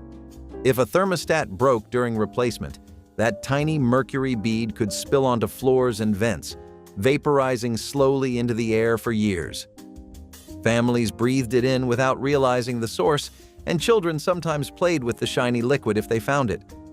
Once scientists documented how mercury accumulated in bodies and damaged nervous systems, regulators moved quickly to phase out these switches. Homeowners were urged to dispose of them through hazardous waste programs. The ban brought safer digital alternatives, but the memory of those toxic capsules lingers as a warning about comfort and danger sharing the same wall. The pink packets of Sweet and Low sitting on every diner table and kitchen counter in the 1980s carried a small but unmistakable warning. This product contains saccharin, which has been determined to cause cancer in laboratory animals. People read it, shrugged, and stirred the powder into their coffee anyway. The warning had been mandated by Congress since 1977 after studies linked saccharin to bladder tumors in rats. For over 2 decades, Americans consumed a product their own government labeled as a potential carcinogen, because the alternative was sugar and the diet industry was booming. Cumberland Packing Corporation, the maker of Sweet and Low, fought the label for years. It was not removed until the year 2000, when newer research suggested the rat studies were not directly applicable to humans. For the entire 1980s, that cancer warning sat right on the table next to the salt and pepper, and almost nobody stopped using it. Fenformin diabetes tablets were once seen as a breakthrough for people struggling to manage their blood sugar without relying entirely on insulin injections. In the 1980s, doctors prescribed these pills with confidence, believing they offered patients a simpler path toward stable glucose levels. Families felt relieved when their loved ones could swallow a tablet instead of facing needles every day, and the medication spread quickly through communities where diabetes was becoming more common. People trusted their doctors, trusted the pharmacies, and trusted the science that brought these tablets into existence. But fenformin had a flaw that took years to fully understand.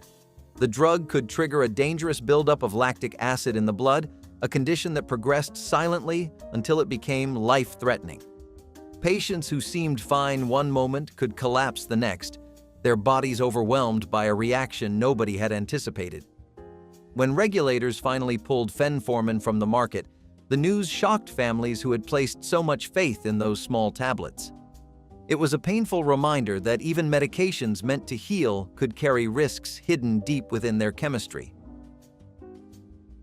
You probably remember climbing into the back seat of your family car and sprawling across the vinyl bench without a seatbelt in sight. Some kids rode up front on a parent's knee or curled up on the rear window shelf like a cat in the sun.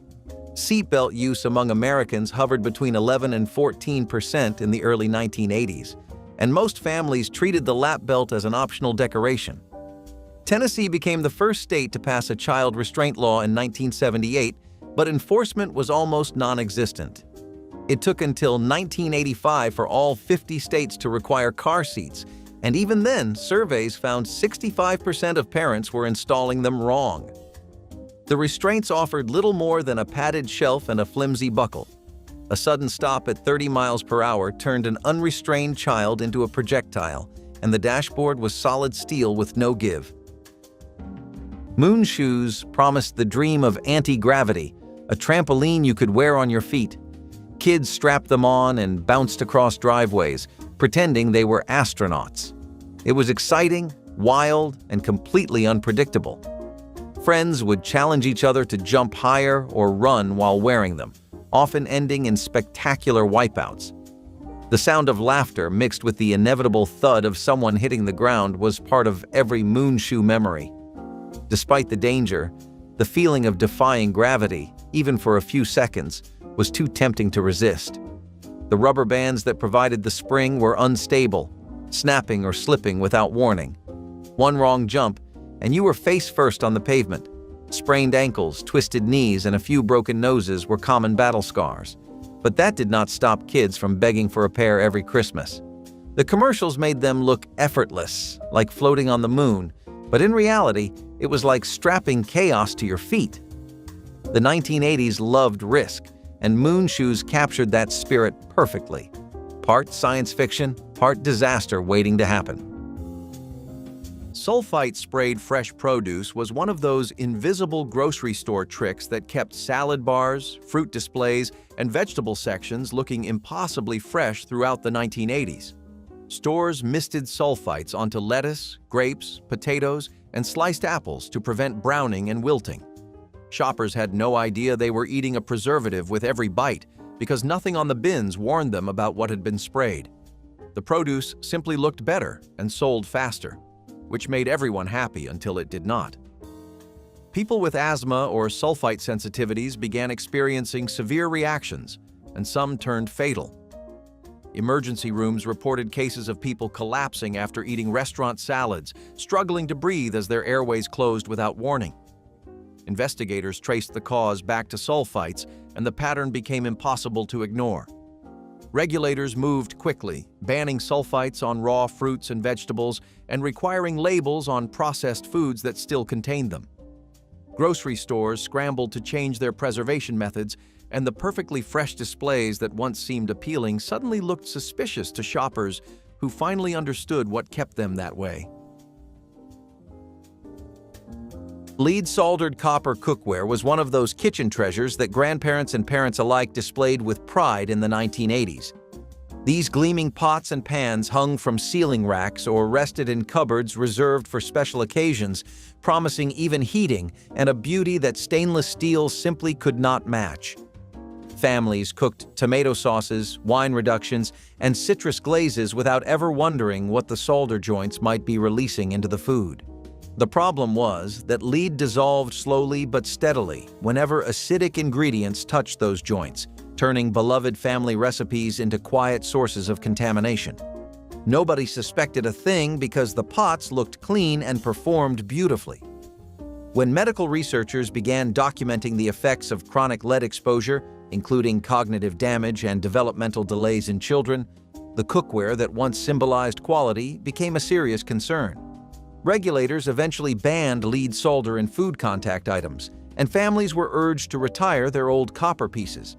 The pots that once gleamed with pride now sit in antique shops, reminders of a time when danger hid inside beautiful kitchen traditions. Letting kids operate power tools without supervision was considered a normal part of growing up in the 1980s, especially in households where fathers worked with their hands and expected their children to learn the same skills. Boys and girls alike learned to use circular saws, drills, and sanders long before they reached their teenage years. Parents believed that hands-on experience taught responsibility, coordination, and respect for dangerous equipment in ways no lecture ever could. Kids built birdhouses, repaired fences, and helped with home improvement projects, while sawdust covered their clothes and the whine of machinery filled the garage.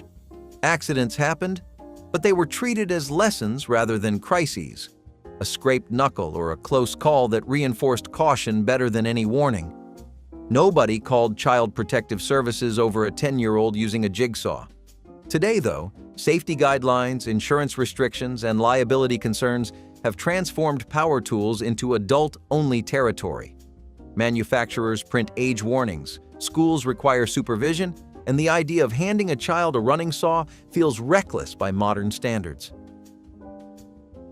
Sassafras root beer barrels were the old-fashioned treats that grandparents kept in crystal dishes and corner stores sold by the handful in the 1980s, carrying a sense of tradition that made them feel timeless and safe. The flavor was unmistakable, earthy and sweet with a hint of something herbal that made it taste like no other candy on the shelf.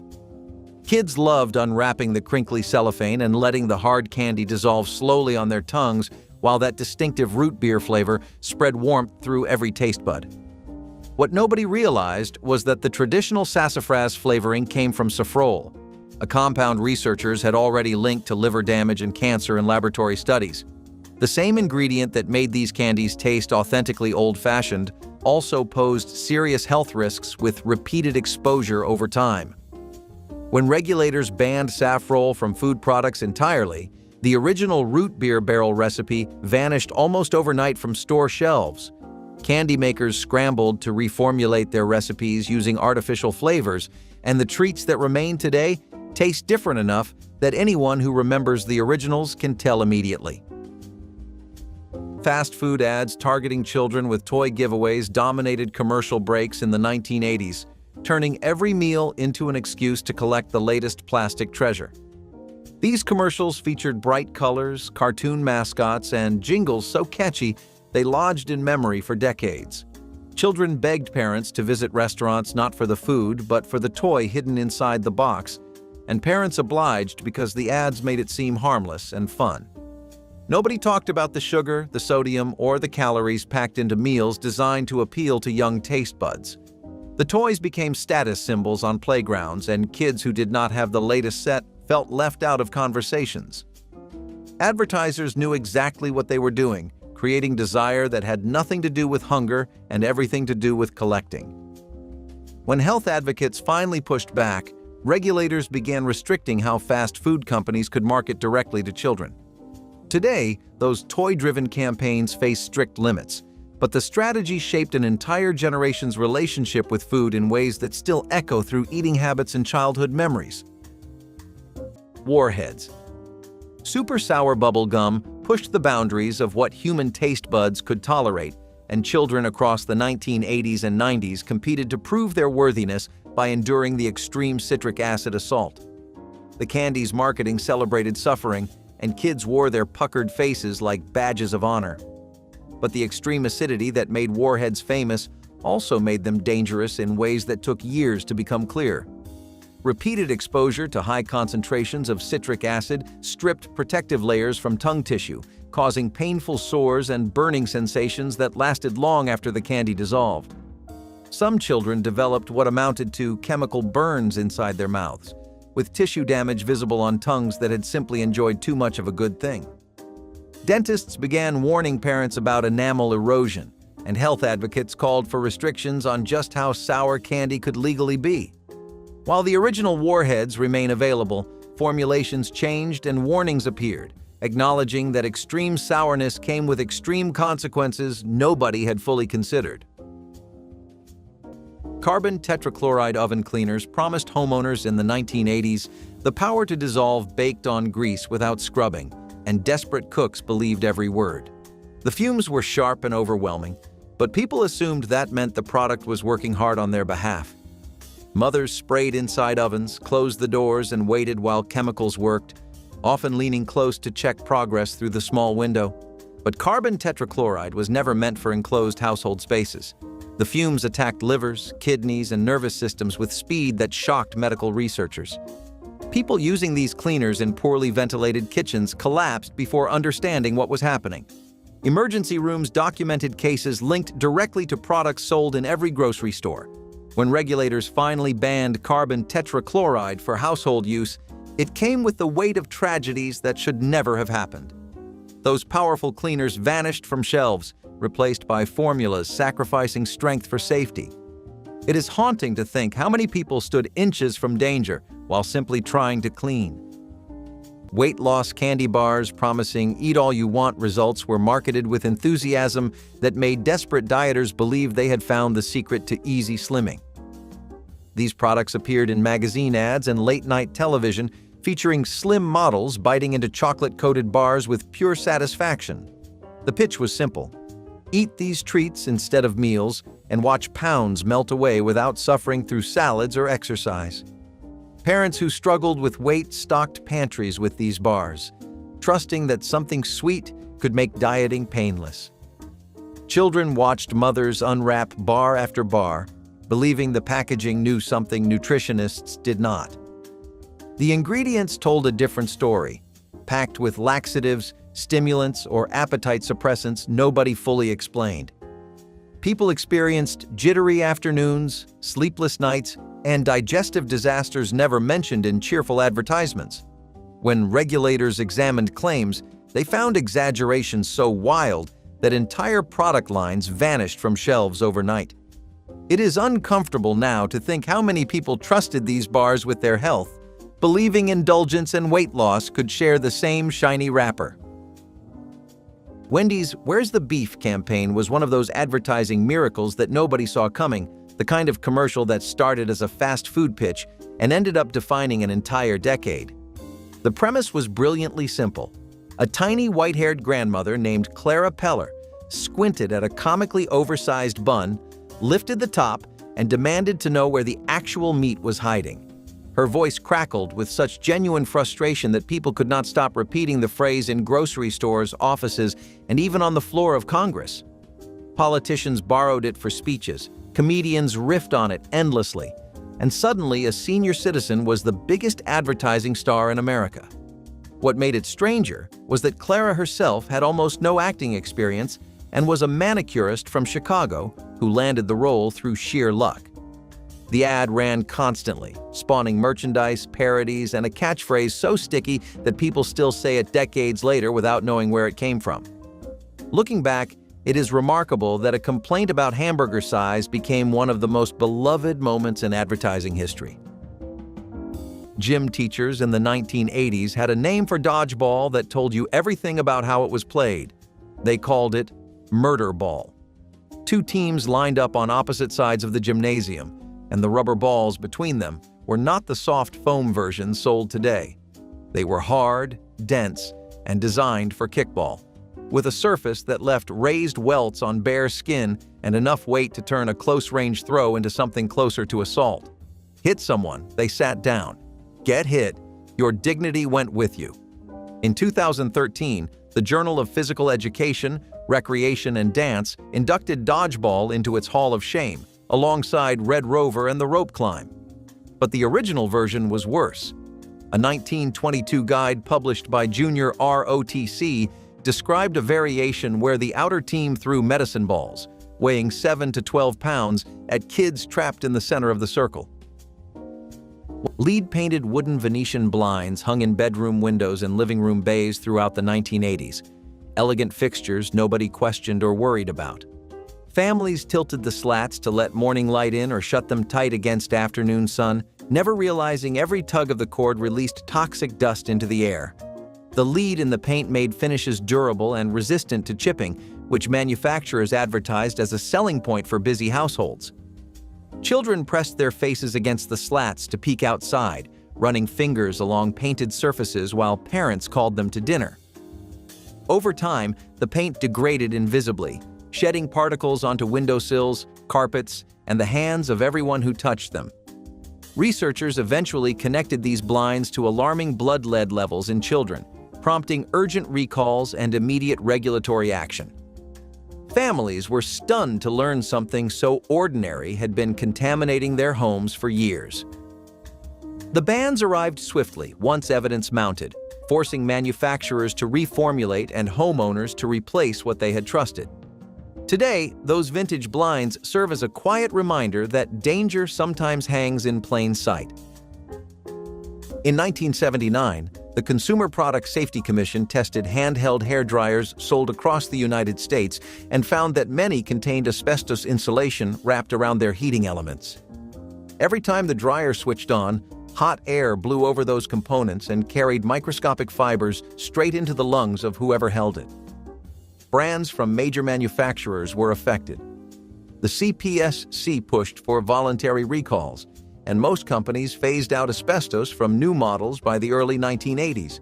But millions of older dryers remained in bathroom drawers for years.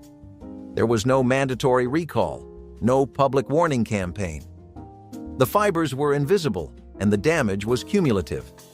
Every morning, people pointed the dryer at their heads and breathed it all in. Phenylpropanolamine cold medicines were found in nearly every medicine cabinet throughout the 1980s, sitting right next to aspirin and cough drops as if they belonged there forever. Parents reached for these decongestants whenever a child's nose started running or a sinus headache settled in, trusting the familiar packaging and the promises printed on every box.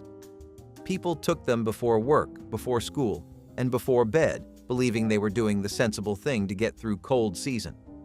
The pills worked quickly, shrinking swollen nasal passages and making it possible to breathe again.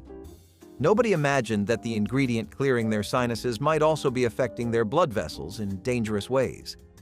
It took years of medical reports before researchers connected phenylpropanolamine to hemorrhagic strokes, particularly in young women who seemed otherwise healthy. When the ban arrived, millions of households were forced to throw away products they had trusted for years. What had once been a harmless cold remedy became a symbol of how easily something familiar can turn out to be far more dangerous than anyone imagined. But the dangers were not limited to the road. They followed your kids right through the front door, because in the 1980s, millions of American kids came home from school every afternoon to an empty house. They were called latchkey kids, named for the house key strung around their necks on a shoelace, and by the mid-1980s, the term described an estimated 7 million children under the age of 13. A 1984 documentary called them day orphans. Their parents were not negligent. They were working, often 2 jobs, in an economy that offered almost no affordable after-school care. But a 6-year-old heating soup on a gas stove, answering the door to strangers, and managing household emergencies alone for 3 or 4 hours every afternoon was considered perfectly normal. Illinois now sets the minimum age for leaving a child home alone at 14. In the 1980s, most states had no minimum at all.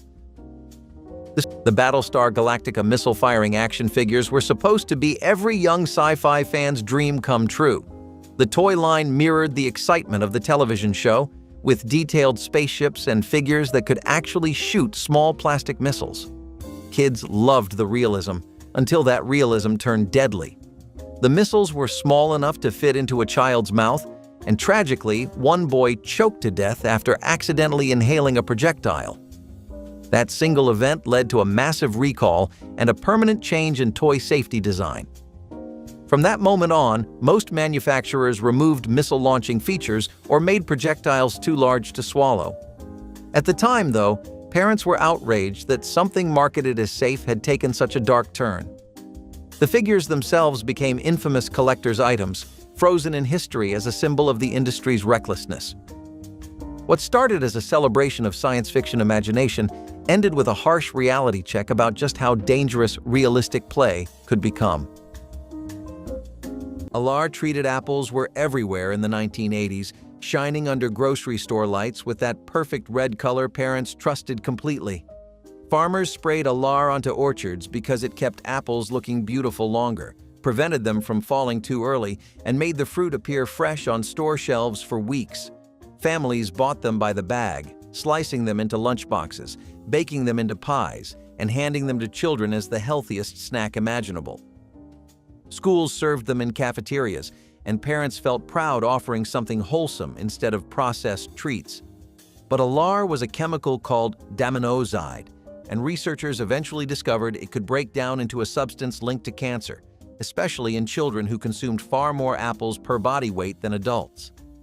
The moment those findings hit the news, panic spread faster than anyone expected. Stores pulled apples from shelves, orchards lost entire harvests, and families threw away fruit they had trusted just days before. Regulators banned Alar almost overnight, leaving behind a shaken industry and parents who wondered how something sold as healthy could carry such hidden risks. Asbestos-lined toaster ovens were tucked onto kitchen counters across the country in the 1980s, humming quietly while families waited for bagels to brown and cheese to bubble. These compact appliances felt like miracles of convenience, small enough to fit anywhere and powerful enough to handle almost any quick meal. Parents loved them because they saved time, and kids loved them because they meant warm snacks without waiting for a full-sized oven to heat up. What nobody thought about was the material lining the interior walls, a heat-resistant layer designed to protect the outer casing from scorching temperatures. Over time, as the linings aged and cracked from repeated heating cycles, microscopic fibers began releasing into the air families breathed while standing nearby waiting for toast.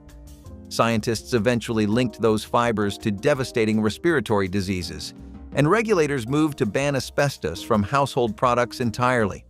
By then, millions of these toaster ovens had already found their way into homes, sitting silently on counters while families gathered in kitchens they believed were completely safe. Letting kids walk miles to school unsupervised was one of the defining rituals of childhood in the 1980s.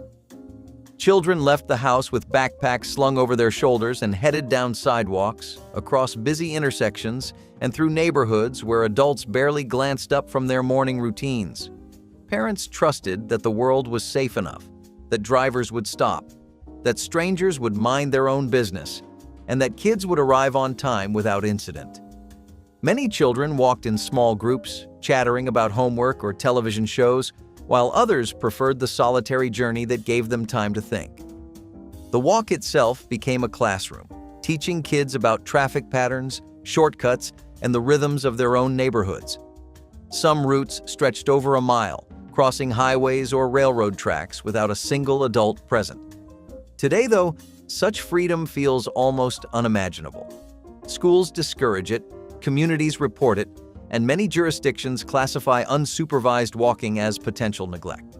What once built independence now raises alarms that echo through parent groups, social services, and courtrooms alike. Red dye. Number 3, candies and cherries were a staple of every dessert table, sundae bar, and lunchbox treat in the 1980s. glowing with a shade of red so vivid it seemed almost electric against everything it touched. Maraschino cherries gleamed atop ice cream sundaes, red velvet cakes carried that unmistakable hue, and fruit punch candies burned bright enough to stain fingers for hours after the last piece was eaten. People trusted this color completely, assuming anything sold in grocery stores must be safe for families. What nobody realized was that researchers had already flagged the dye for causing thyroid tumors in laboratory studies, and the evidence had been building quietly for years. The findings mounted while families kept buying bags of crimson-colored treats for birthday parties, holidays, and everyday snacking without a second thought. When the FDA finally banned red dye number 3 from cosmetics and began restricting its use in foods, the news shocked parents who had fed it to their children for years. The bright red glow that once symbolized celebration became a troubling reminder that even the most cheerful-looking foods can carry hidden risks behind their color. Joe Camel cartoon cigarette ads were everywhere in the 1980s, splashed across billboards, magazine pages, and television with a cool confidence that made smoking look impossibly stylish. The animated camel wore sunglasses, hung out with beautiful people, and carried himself like the smoothest character ever drawn. Kids loved him even though they were not supposed to, recognizing his face on t-shirts and promotional gear. Parents never imagined a cartoon could sell something so dangerous, because the line between entertainment and advertising blurred completely. Families watched these commercials during sitcoms and sporting events, absorbing the message that cigarettes were part of a glamorous lifestyle. What nobody discussed was how deliberately the campaign targeted younger audiences, using bright colors to plant brand loyalty before anyone reached legal smoking age. Once researchers documented how effectively these ads influenced children, regulators banned cartoon mascots from tobacco advertising. Joe Camel vanished from screens as quickly as he had appeared. Today, it is unsettling to think a cartoon once sold cigarettes to a generation that trusted what television showed them. Jelly Cup Mini Gel candies were the colorful little cups of jiggly sweetness that children slurped down by the handful during the 1980s and 90s, not realizing that the texture they loved could turn deadly in seconds. These treats came in small plastic cups filled with konjac gel, a substance derived from the konjac plant that created an unusually firm, slippery consistency. Children loved squeezing the cups to pop the gel directly into their mouths, often swallowing the entire piece without chewing. The problem was that konjac gel did not dissolve like regular gelatin. When a piece lodged in a small throat, it stayed there, blocking airways in ways that made the Heimlich maneuver nearly useless. Deaths began accumulating across multiple countries, many involving young children who choked on these seemingly harmless treats.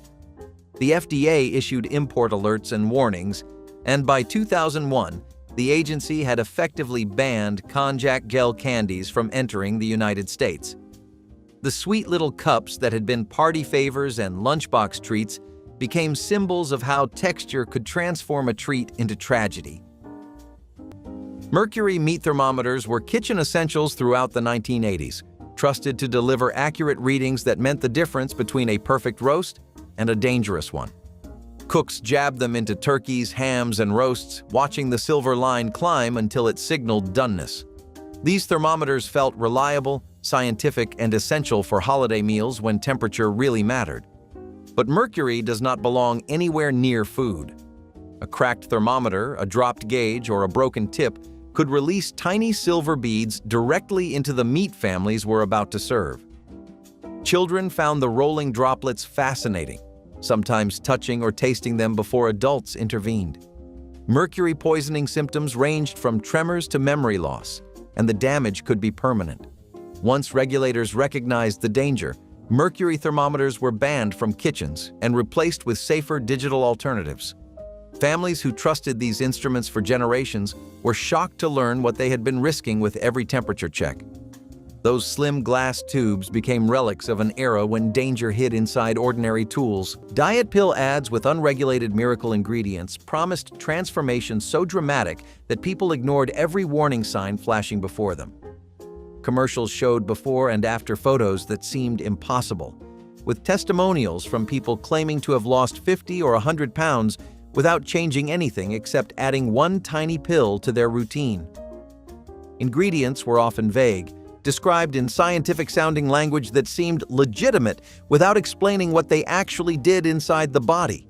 People swallowed capsules containing stimulants, thyroid disruptors, and chemicals never tested on humans in any meaningful way.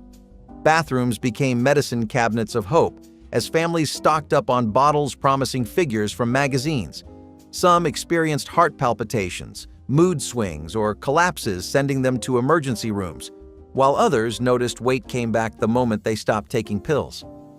When regulators cracked down, dangerous formulations vanished only to reappear under new names with slightly adjusted ingredients.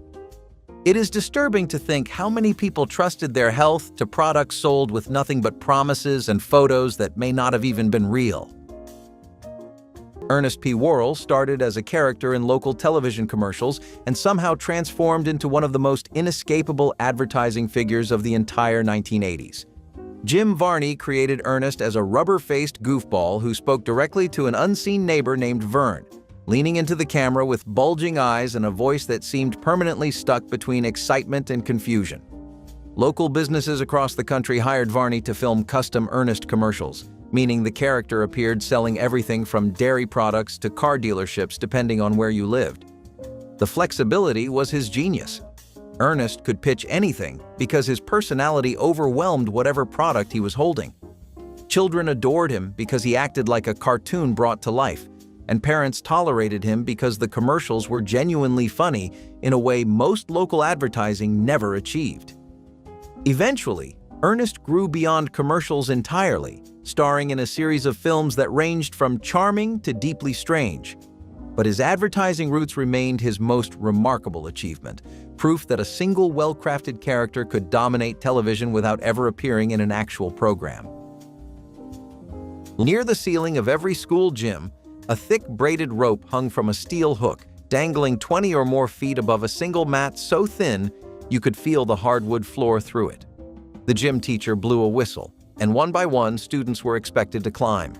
No harness, no second mat. The spotter was usually a classmate whose attention lasted about 4 seconds. In 2013, the rope climb was inducted into the Physical Education Hall of Shame, described as a perfect storm of low participation, extreme danger, thin mats, inattentive spotters, rope burns on hands and legs, and the grand spectacle of one student struggling while an entire class sat and watched. For the handful who reached the top, the reward was a view of ceiling dust and exposed ductwork. For everyone else, the reward was shredded palms and a grade that punished them for having short arms. Asbestos-backed vinyl floor tiles covered kitchens, bathrooms, and basements in countless 1980s homes, their durability and affordability making them the go-to choice for practical families. The tiles came in cheerful patterns that brightened rooms, and they resisted water, stains, and heavy foot traffic better than almost anything available.